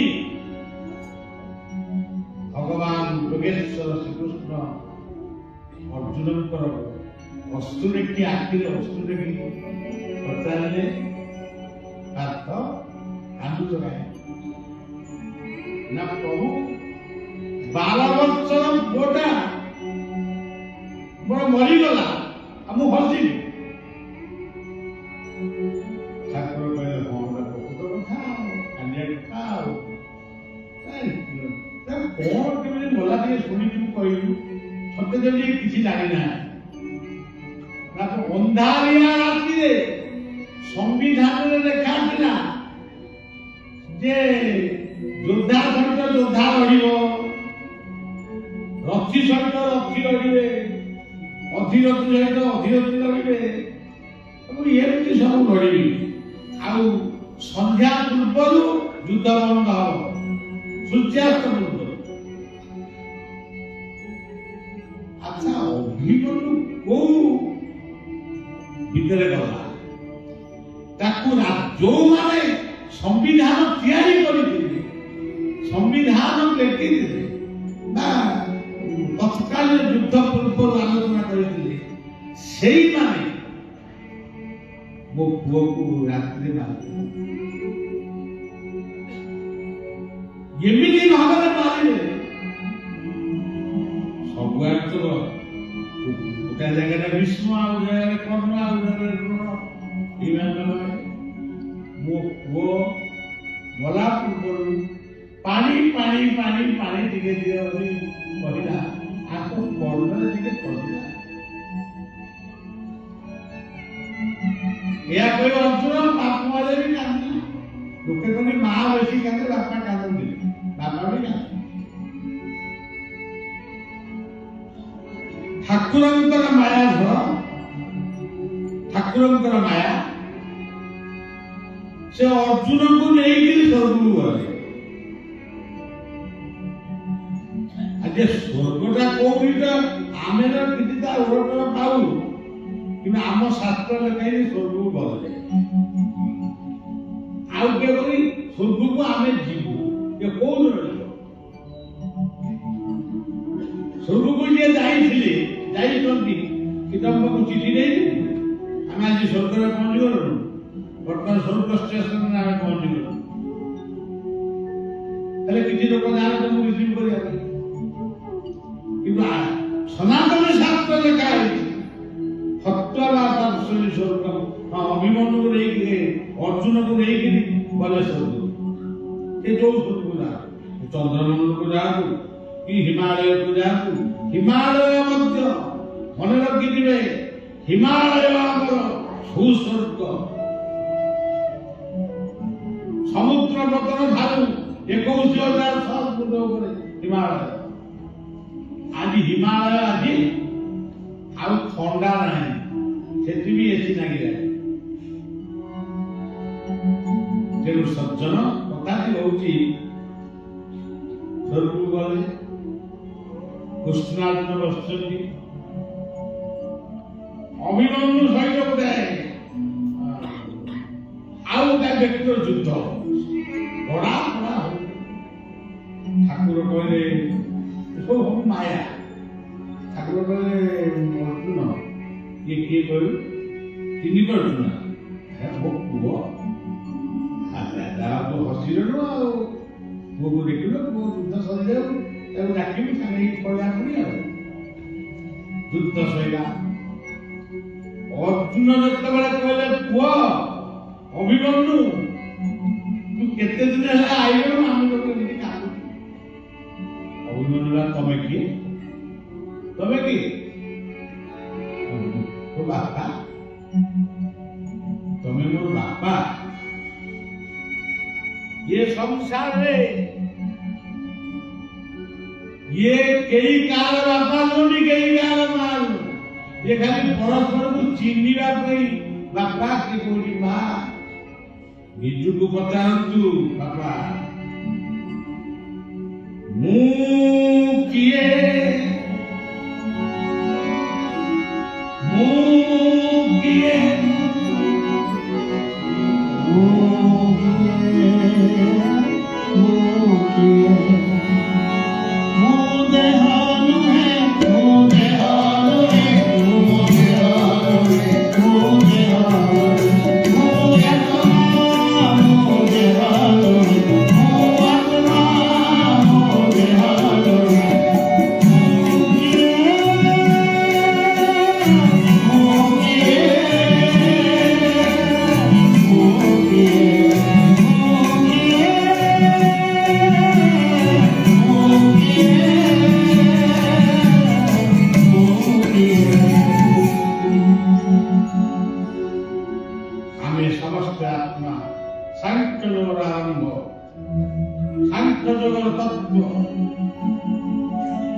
तमे जो देह पाइछ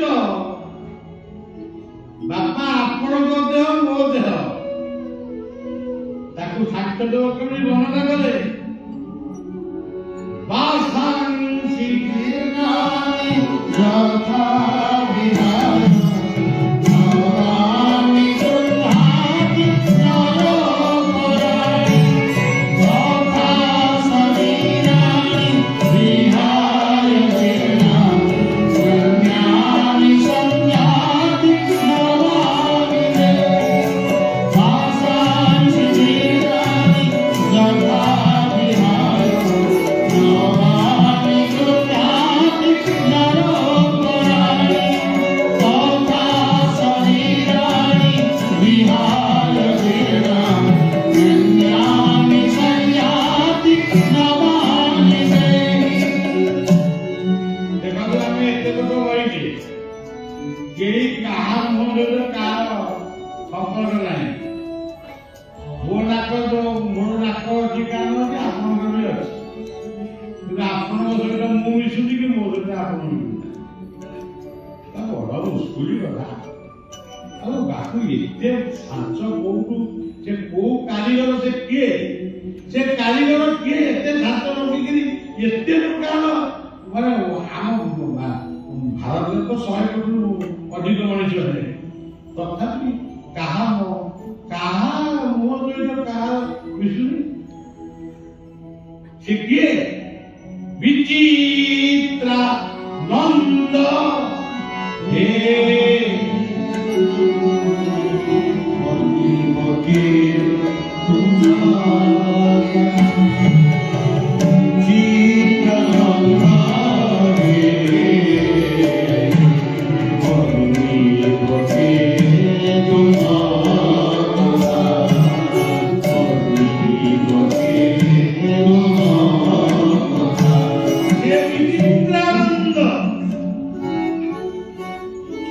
जो देहକୁ ଆମେ ପାଇଛୁ କିନ୍ତୁ ଆମେ ଦେହ ନୁହେଁ। ମୁଁ ଆଖି ନୁହଁ, ମୁଁ କାନ ନୁହଁ, ମୁଁ ନାକ ନୂଆ ପାଟିବ ମୁଁ ଆତ୍ମା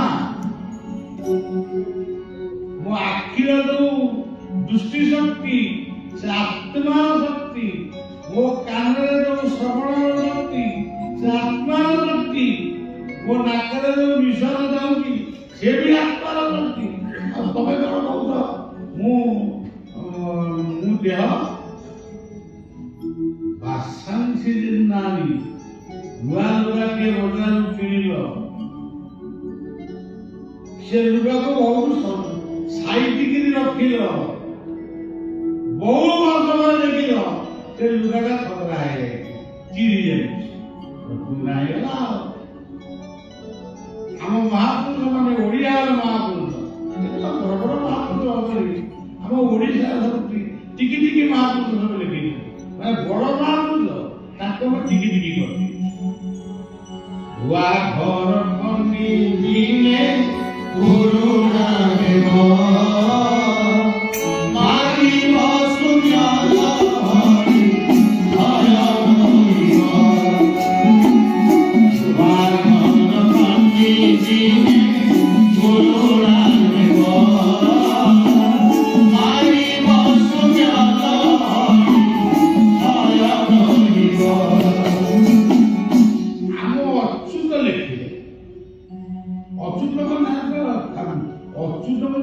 ଲୋକ ଚିହ୍ନିଛନ୍ତି ଖାଲି ମାଳିକା ନାମକୁ ଶୁଣେଇ କିନ୍ତୁ ଅଚ୍ୟୁତ ମୁଁ ଗୋଟେ କଥା ଆପଣମାନଙ୍କୁ କହୁଛି ମୁଁ ମାନେ ମାଳିକା କହୁଛନ୍ତି ମୁଁ ସମସ୍ତଙ୍କ ତମେ ସମ୍ମାନ କିନ୍ତୁ କଥାଟା ହଉଛି ଆଜି ଯଦି ମହାପୁରୁଷ ମୋର ଉପରେ ଭେଟ ହଅନ୍ତି କି ମୁଁ ମଲା ପରେ ଯଦି ସେ ରାତିରେ ଦେଖା ହବ ମୁଁ ଗୋଟିଏ କଥା ଅଚ୍ୟୁତଙ୍କୁ ପଚାରିବି ଏବେ ଗୋଟେ କୋଉ ବାବା କଣ କହିଛନ୍ତି ବୋଲି କଣ ମାରି କଣ ହାଡର ଭେଣ୍ଡିଆ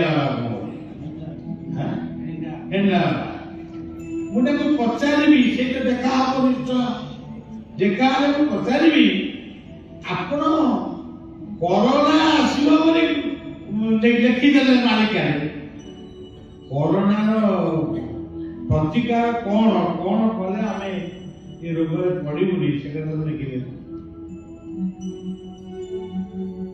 ଯେଉଁ କଥାରେ ଆମେ ଭୟଭୀତ ହେଇ ଆଉ 5 ବର୍ଷ ବଞ୍ଚି ଯାଆନ୍ତୁ ଛାନିଆରେ 5 ବର୍ଷ ମରିବୁ ଆପଣ ସେ କଥା କାହିଁକି ଦେଖିବେ ଯଦି ଆପଣ ଲେଖିଥାନ୍ତେ ବିପଦ ଯେତେବେଳେ ଆସିବ ଏଇ ଗୀତଟାକୁ ପଢିବ ଭାବ ବିନୋଦିଆ ଠାକୁର ଭକ୍ତ ବତ୍ସଳ ହରି ଭକ୍ତ ପାଇ ଘରେ ପରମେ ଦାସ ମୋର ଭିତରି କହିଯାଇଥାନ୍ତେ ବାବୁ ବିପଦ ଏଇଆ ସବୁ ଆସିବ ତମେ ବ୍ୟସ୍ତ ହବନି ଏଇ ଗୀତ ଭାବ ବିନୋଦିଆ ହଉ ମୁଁ କେତେ ତତ୍ତ୍ୱ ଲେଖିଛି ସେଇଥିରୁ ପଦେ ପଦେ ପଢିକି ଯଦି ଆନନ୍ଦ ହବ ସେଇଥିରେ ବିପଦ ପଡେ ଦେଖିଛନ୍ତି ଅଚ୍ୟୁତଙ୍କ ବିପଦ ବାଇ ମନ ହଉ ବାଇ ମନ ହଉ ବାଇ ମନ ହଉ ବସି ହଂସକୁ ଖେଳା ବାଇ ମନ ବସି ହଂସକୁ ଖେଳା ବାଇ ମନ ହଂସ ଉଡ଼ି ଗଲେ ହଂସ ଉଡ଼ି ଗଲେ ହଂସ ଉଡ଼ି ଗଲେ ଉଡ଼ିବ ଘେରା ବାଇ ମନ ବସି ହଂସକୁ ଖେଳା ବାଇ ମନ ଅଚ୍ୟୁତଙ୍କର ସାଂଖ୍ୟ ଯୋଗ ଏ ଗୀତାର ସାଂଖ୍ୟ ଯୋଗ ଅଚ୍ୟୁତ ସାଂଖ୍ୟ ଦର୍ଶନ ଲେଖିଛନ୍ତି ତେଣୁ ସଜ୍ଜନ ଆମ ମା ମାନେ ବି ସାଂଖ୍ୟ ଯୋଗ କହନ୍ତି ଆମେ ଚିଡ଼ିବେନି ଭାଇ ଗୋଟେ ମତେ କହିଦେଉ କଣ ଭାଇ ଚଢେଇ ରେ ଭାଇ ଚଢ଼େ ତୁ ମାରା ଶିକାର ଚଢ଼େ ଭାଇ ଚଢ଼େ মারিব কিনা কোলরে বসাই করিব কিনা থাকিব মারিব তোর ধান সাউকি মারি চলে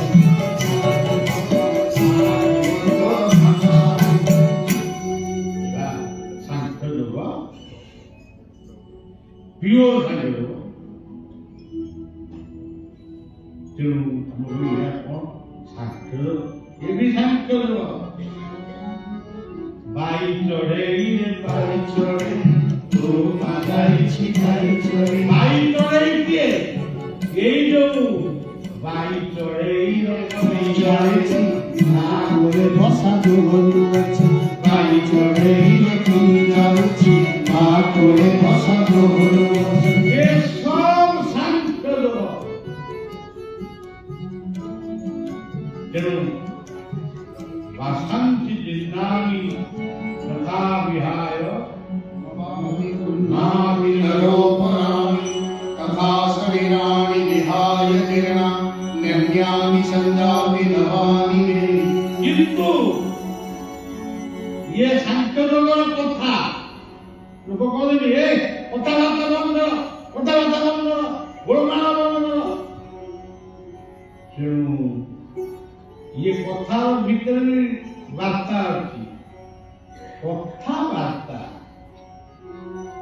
ଏ ଆସ ଯିବା ଯିବା ଆଜି ଘରେ ରୋଷେଇ କରିବାନି ଆଜି ଯୋଉ ଅମୁକ ବଜାରରେ ଚାଟ ଭଲ ବିକ୍ରି ହଉଛି ତାର ସମସ୍ତେ ପେଟେ ପେଟେ ଖାଇଦେବି ହେଲା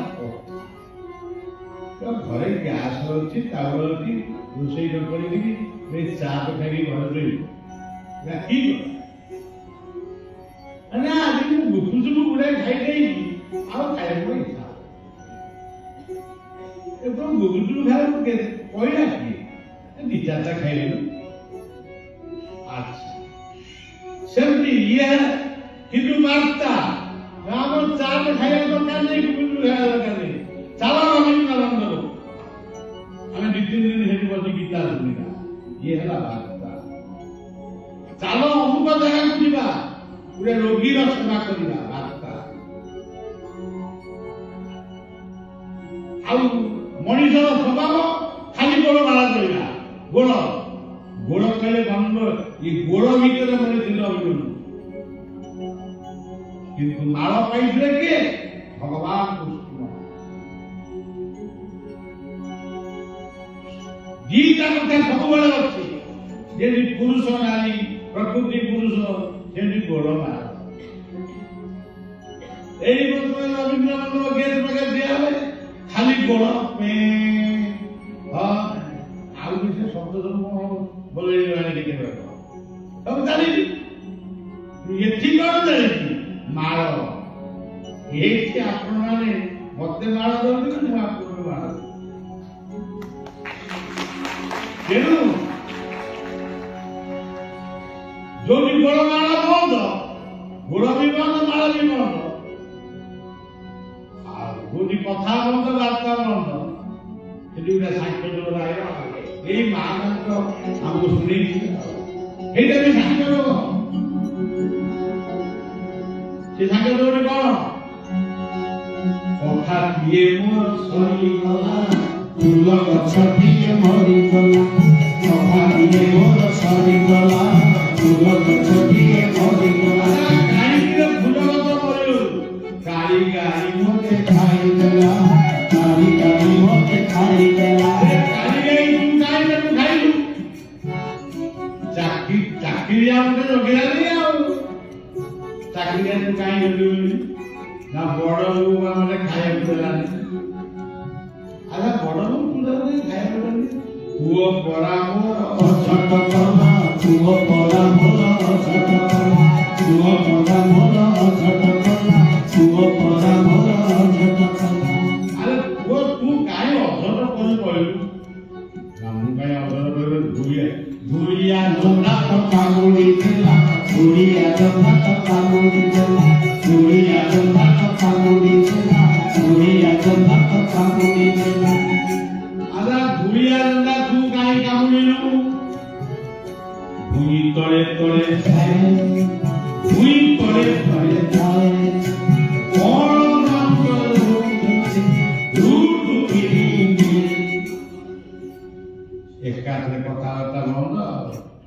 এটা কোন সময়ের কথা সাংখ্য যোগ কথা যোଉଦିନ বন্ধ ହେଇଗଲା ବାର୍ତ୍ତା ଯୋଉଦିନ ବନ୍ଦ ହେଇଗଲା ମଣିଷଟା ଏମିତି ପଡି ଆଖିଟା ଅନେଇକି ନାକଟା ହେମିତି ଧୁଆ ହେଇକି ସବୁ ଇନାକ୍ଟିଭ ହେଇଗଲା ଆକ୍ଟିଭ କେହି ନାହିଁ ଶିରା ପ୍ରକ୍ରିୟା ସବ କଥାଟିଏ ମୋର ସରିଗଲା କଥାଟିଏ ମୋର ସରିଗଲା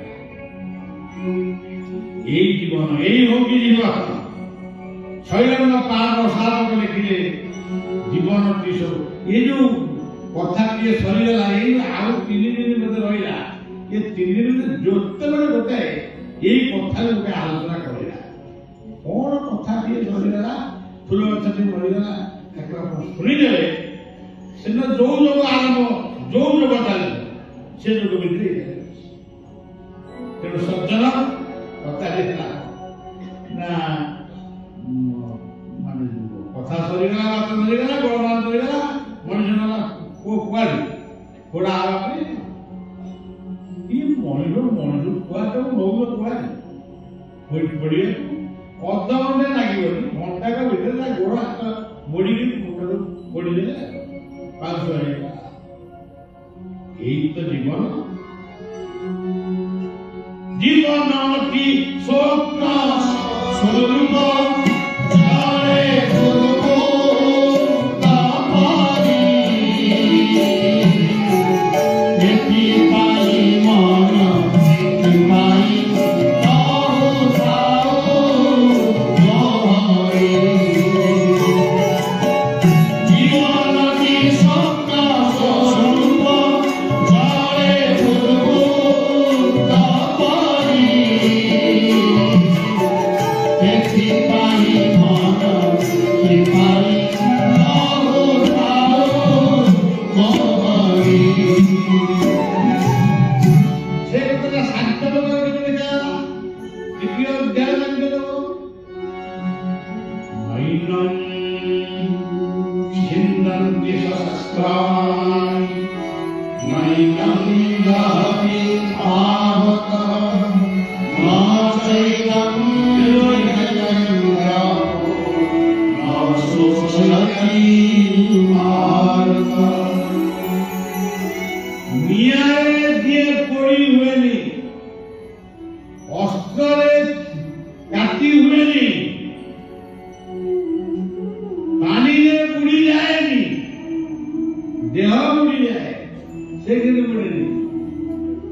ଇଲେକ୍ଟ୍ରୋନିକ ପାଗଳ ସବୁ ଜାଣେ ଆଜି ବିଶ୍ୱ ବି ଜାଣେ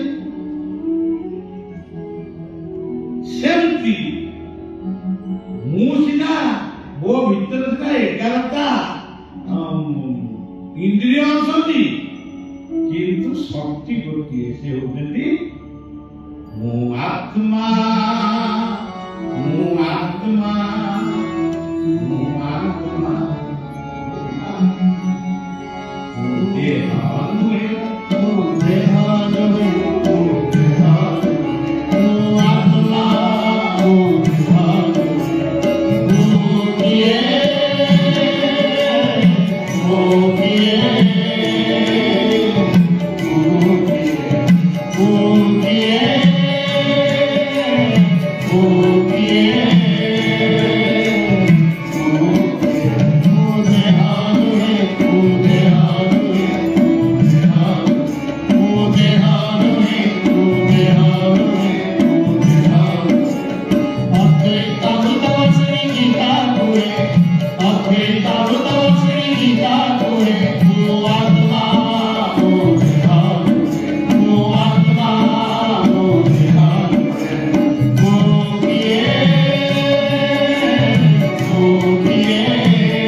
জ্ঞାନ ଆପଣମାନେ ଅର୍ଜନ କରୁଛନ୍ତି କରନ୍ତୁ, କିନ୍ତୁ ଆତ୍ମଜ୍ଞାନ ବିଭୂତି ଯୋଗରେ କହିଲେ ବିଦ୍ୟାନାଂ ଅଧ୍ୟାତ୍ମ ବିଦ୍ୟା,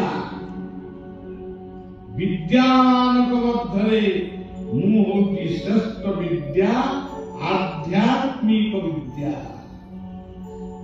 ଆଧ୍ୟାତ୍ମିକ ବିଦ୍ୟାକୁ ଖାଲି ଆମେ କହିବୁ ଅମୁକ ଶ୍ଲୋକ ସେ ହବ ଆଉ କାଳେ ଆଧ୍ୟାତ୍ମିକ ଆଉ କିଛି ଆଧ୍ୟାତ୍ମିକ ବିଦ୍ୟା ନାହିଁ।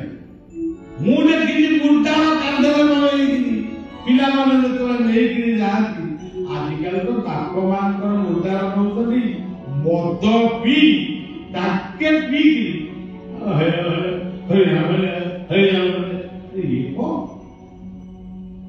କିନ୍ତୁ ସେଇଠି ବି ରହିଛି ଆଧ୍ୟାତ୍ମିକ ବିଦ୍ୟା।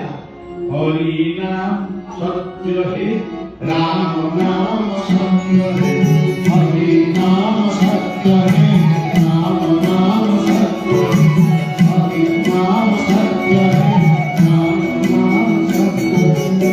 सब कोई झूठ है, सब कोई झूठ है, सब कोई झूठ है, सब कोई झूठ है।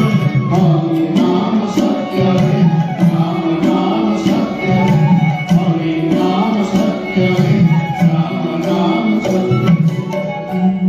ସତ୍ୟ ଏ କଥା କିନ୍ତୁ ଆଲୋଚନା କଲେ ମୁଣ୍ଡ ମାନେ ମୋ ଆପଣଙ୍କ ମୁଣ୍ଡ ଥଣ୍ଡା ରହିବ, ମୋ ମୁଣ୍ଡ ପୁରା ଗରମ ହେଇଯିବ। ରାମ ଯୋଉଦିନ ମର୍ଯ୍ୟାଦା ପୁରୁଷୋତ୍ତମ ରାମ ଯୋଉଦିନ ଗୁହ୍ୟକ ସକଳ ଡାକାରେ ପହଞ୍ଚିଲେ, ଗୁହ୍ୟକ ତାଙ୍କୁ ପାଛୋଟି ନେଲେ। ରାତିରେ ଫଳମୂଳ ଖାଇବାକୁ ଦେଇ ଟିକେ ପାଦ ସେବା କଲେ। କହିଲେ କହୁନେ କଥା କଣ ଟିକେ କଥା କଣ ତା କହୁନୁ, ଆପଣଙ୍କ ସଖା ଡର ମାଡୁଛି କହିବାକୁ, ନାଇଁ କହ କଥା ରଖିବେ। ମୁଁ ଶୁଣି ଚାଲିଲା ପରେ ନା ଆଉ ଆପଣ ତ 14 ବର୍ଷ ପାଇଁ ଜଙ୍ଗଲକୁ ଆଇଛନ୍ତି, ବାପା ତ ଆପଣଙ୍କୁ ଦେଇଛନ୍ତି 14 ବର୍ଷ ଜଙ୍ଗଲରେ ବୁଲିଲେ, ଆଉ ଏଇଟା ଜଙ୍ଗଲ ଏଇଠି 14 ବର୍ଷ ରହିଯାଉନାହାନ୍ତି।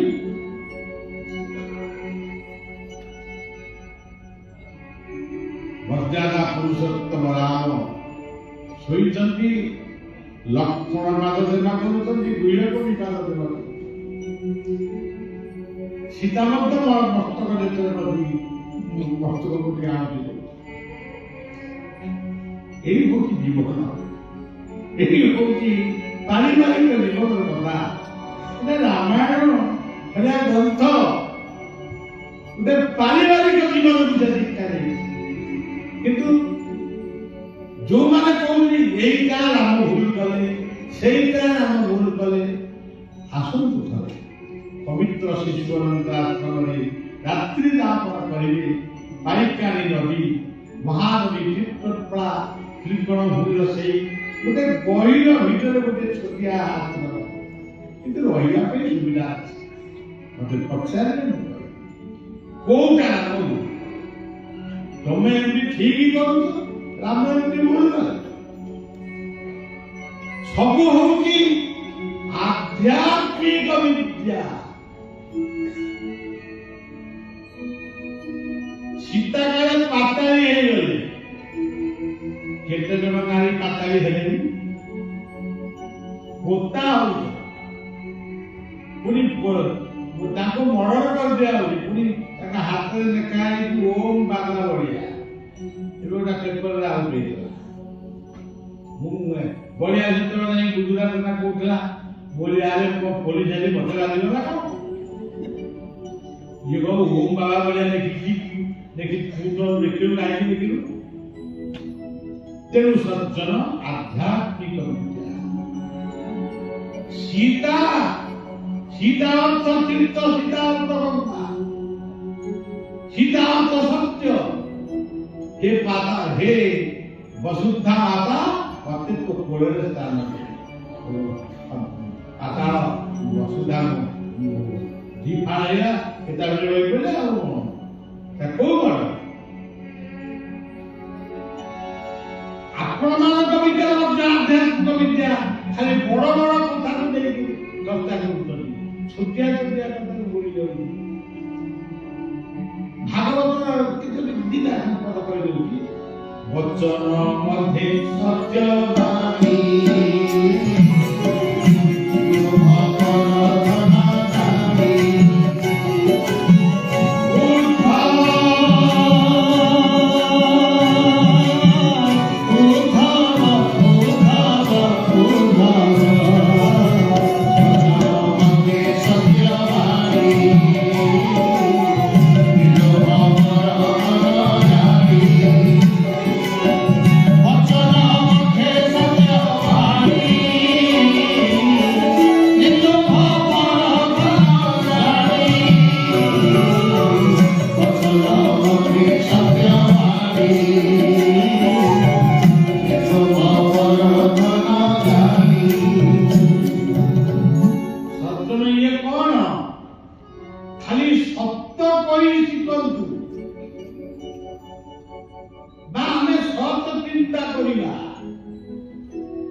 ଦରକାର ନ ପଡ଼ିଲେ ମିଛ କହିବା, ଦରକାର ପଡ଼ିଲେ କହିବା ଆପଣ।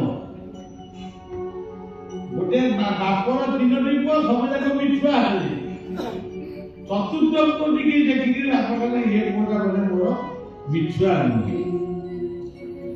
ସୀମାଭିଷେକ କଲା, ନଈକି ନେଇକି ଗଲା, ତାକୁ ପରୀକ୍ଷା କଲେ। ନଈରେ ବାପା ଗାଧେଇଲେ, ପୁଅକୁ ବାପା କୁରାଲା।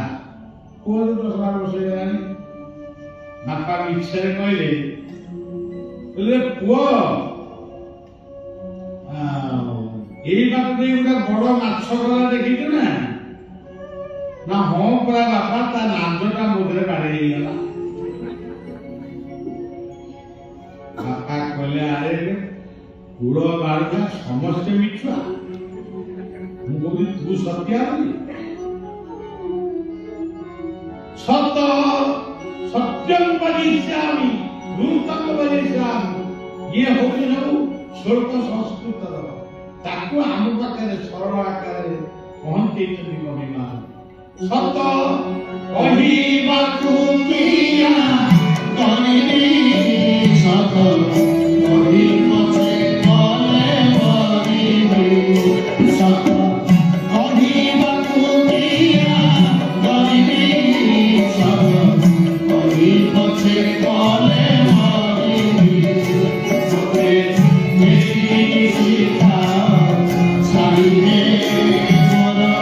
ମୋର ଧନ ଲୋଡ଼ା ନାହିଁ।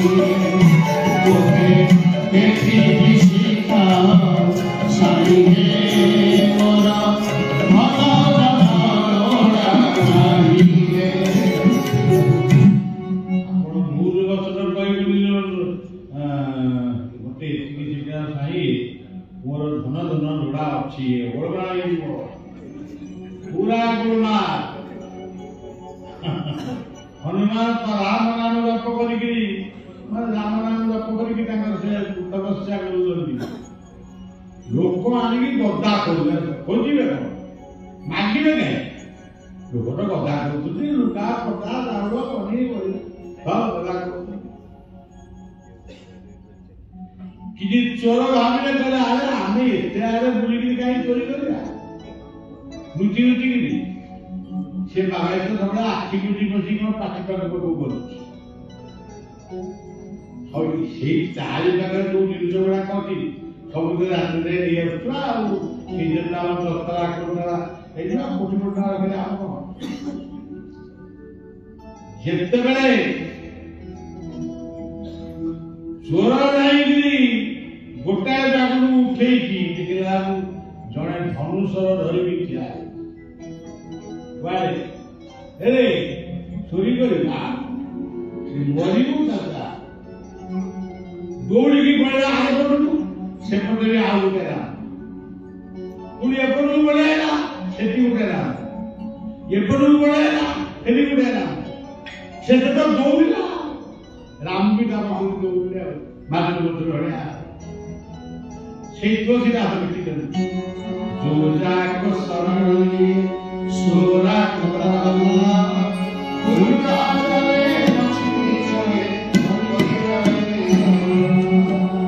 ସଜ୍ଜନ ସାଂଖ୍ୟଯୋଗର ଆରମ୍ଭ ପ୍ରଥମ ଶ୍ଳୋକ ତାକୁ ଆଲୋଚନା କରିବା ପରେ 7 ଦିନ ସମୟ ଦରକାର। ଆଉ 5 ଦିନରେ କେମିତି ଗୀତାର ଭଗବତ କରିବି? ତେଣୁ ଅପେକ୍ଷା କରନ୍ତୁ, ସବୁଦିନେ ଆପଣମାନେ ତାକୁ ନିଜେ ପଢନ୍ତୁ, ଜାଣନ୍ତୁ ସାଂଖ୍ୟଯୋଗଟା କଣ।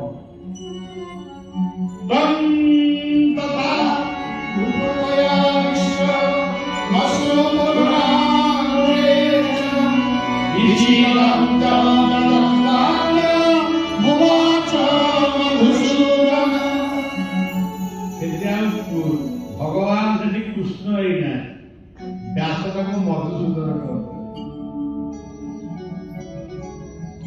ମଧୁସୂଦନ କୁସୁମେତି ବାସୁଦେବ জনার্দন চত্বারিত নামানি মহাবিপদনাশ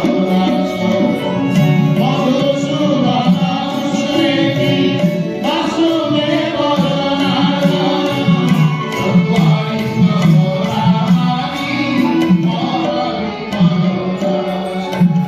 ଆମ ଓଡ଼ିଶାର ମହାପୁରୁଷ ମଧୁରା ପ୍ରେମାଦର୍ଶ ମଧୁରା କାକଟପୁର ପାଖରେ ଦାସ ନୂଆ ତେବେ ସିଏ ସଂକ୍ଷିପ୍ତ କରିଦେଲେ। ଶିକ୍ଷା ନା ସରଳ ଭାଷାରେ ଆମକୁ ବୁଝେଇଲେ। ଓಂ କୃଷ୍ଣ মধুসূদন বাসুদেব জনার্দন ওম কৃষ্ণ মধুসূদন বাসুদেব জনার্দন ওম কৃষ্ণ মধুসূদন বাসুদেব জনার্দন ওম কৃষ্ণ মধুসূদন বাসুদেব জনার্দন। সেই কথাটা গীতার কেমনি আছে? তং তথা কৃপয়া কৃষ্ণ বিশিয়ান্তরিদং বাক্য উবাচ মধুসূদন। ଅର୍ଜୁନଙ୍କର ଆଖି ଛଳ ଛଳ ହେଇଯାଇ କଣ କରିବେ, କାହିଁକି ମାରିବେ, କାହାକୁ ମାରିବେ, ଏ ରାଜ୍ୟ ଆମର କଣ ଦରକାର ହବ? ଆଉ ଦୁର୍ଯ୍ୟୋଧନ ସାନ ଭାଇରା ସେ ଗୋଟେ ଖାଲି ହେଲା ରାଜା, ଆମର ଅସୁବିଧା କଣ? ଆଖି ଛଳ ଛଳ ଆଖି ବିଷାଦଗ୍ରସ୍ତ ମନ ଏଇ ରୂପକୁ ଦେଖିକିରି ସେଦିନର କୃପାଳୁ କୃପାମୟ ଦୟାଳୁ ଦୟାମୟ କୃଷ୍ଣ ନାମରେ ପକ୍ଷରେ ଯେତେ ପରିରପାରେ ବିବାହ କରୁଥିଲେ। ତେଣୁ ସେ ଦୟା କରିକିରି ଏଠି କଣ ହେଇଗଲେ? ମଧୁସୂଦନ। ସିଏ ମଧୁସୂଦନ କଲେ ମଙ୍ଗଳମୟ। ସେ ମଧୁ କୈତବଙ୍କୁ ଦମନ କରୁଥିଲେ, ସେ କଥା ଅଲଗା। ମଧୁସୂଦନ ମାନେ ମଙ୍ଗଳମୟ। ସକାଳୁ ଉଠିଲେ ମଧୁସୂଦନ ବୋଲି କହିବେ, କିଛି ପଇସା ତ ଖର୍ଚ୍ଚ ହଉଥିବ, ଗୁରୁ ମନ୍ତ୍ର ନିଅନ୍ତୁ, ଅନ୍ୟାନ୍ୟ ମନ୍ତ୍ର ନିଅନ୍ତୁ, ମଧୁସୂଦନ କଣ ଅସୁବିଧା? ତେଣୁ ସଜ୍ଜନ এইটু আরম্ভ হলা গীতার গীতা পুরি অক্ষরু আরম্ভ হলা অসচ্চারান্য সচ্চস্তন নাম কই খালি আলাদা করে দিতে অক্ষরু আরম্ভ হলা। যেন এ সজ্জন সাংখ্য যোগ সে আমাকে আঙ্গুটি দেখাইকি কইলা, মানে আঙ্গুটি দেখাইকি দি আঙ্গুটি দেখাইকি কইলা କହିଲା କହିଲି ମୁଁ ଅତିଶୟରେ କହୁଛି କହିଲେ ସାଂଖ୍ୟ ଯୋଗ କହିଲେ କଣ କହିଲେ? ଏତେ କଣ ଗର୍ବ କରୁଛ?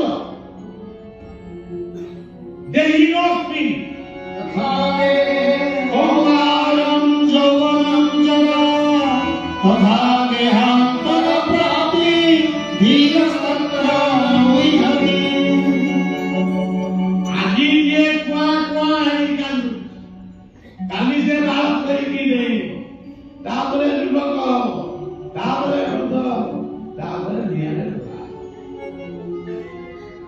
ସେଥିଲାଗି ଆମେ ସେଇ ସାହିତ୍ୟ ଯୁଗର କଥାକୁ କହୁ सब कोई झूठ है सब कोई झूठ है सब कोई झूठ है सब कोई झूठ है राम नाम सत्य है राम नाम सत्य है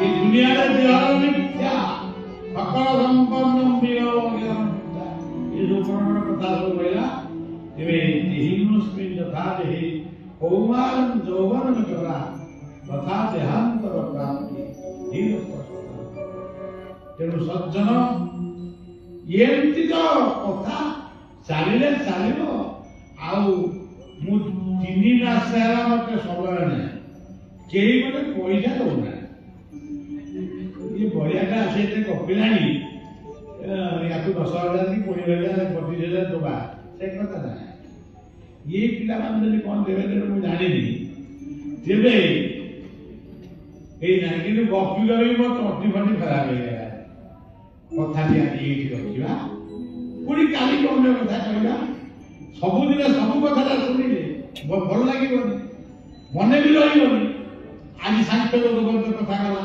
କାଲି କାହା କ'ଣ ଥିବ ଟପିକ୍ କହିବା ଯାହା ବି କହିବା କଥାଟିଏ କମ୍ କଥାଟିଏ କମ୍ कथाटिए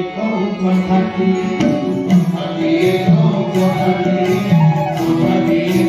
कथाटिए ମିଛ କଥା ନୁହଁ सतटिए मिछ कथा नुहे सतटिए मिछ कथा नुहे सतटिए मिछ कथा नुहे सतटिए कथाटिए कम कथाटिए कम कथाटिए कम कथाटिए कम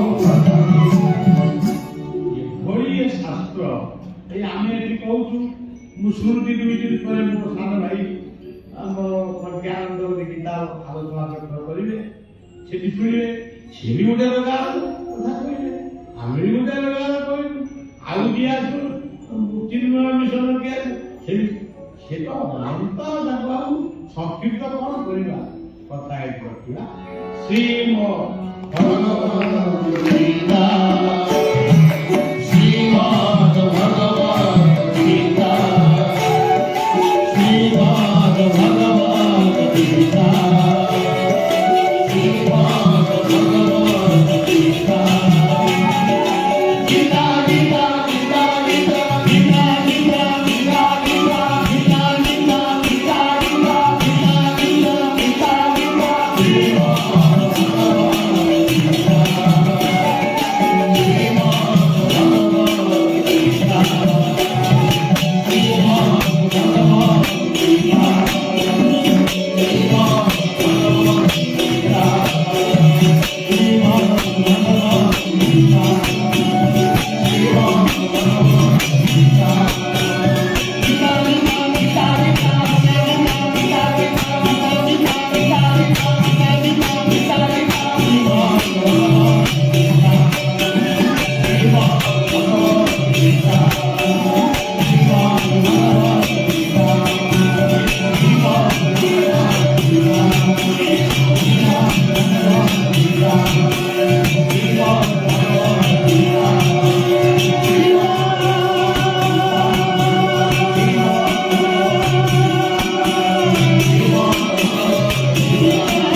शिष्य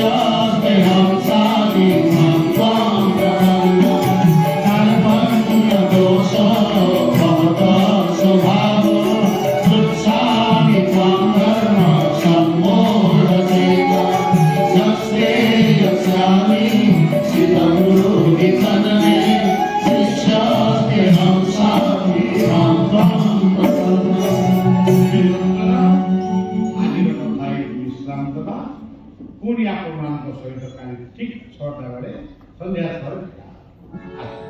सर्वे भवन्तु सुखिनः सर्वे सन्तु निरामयाः सर्वे भद्राणि पश्यन्तु मा कश्चित् दुर्गमात् भवेत् ॐ शान्तिः शान्तिः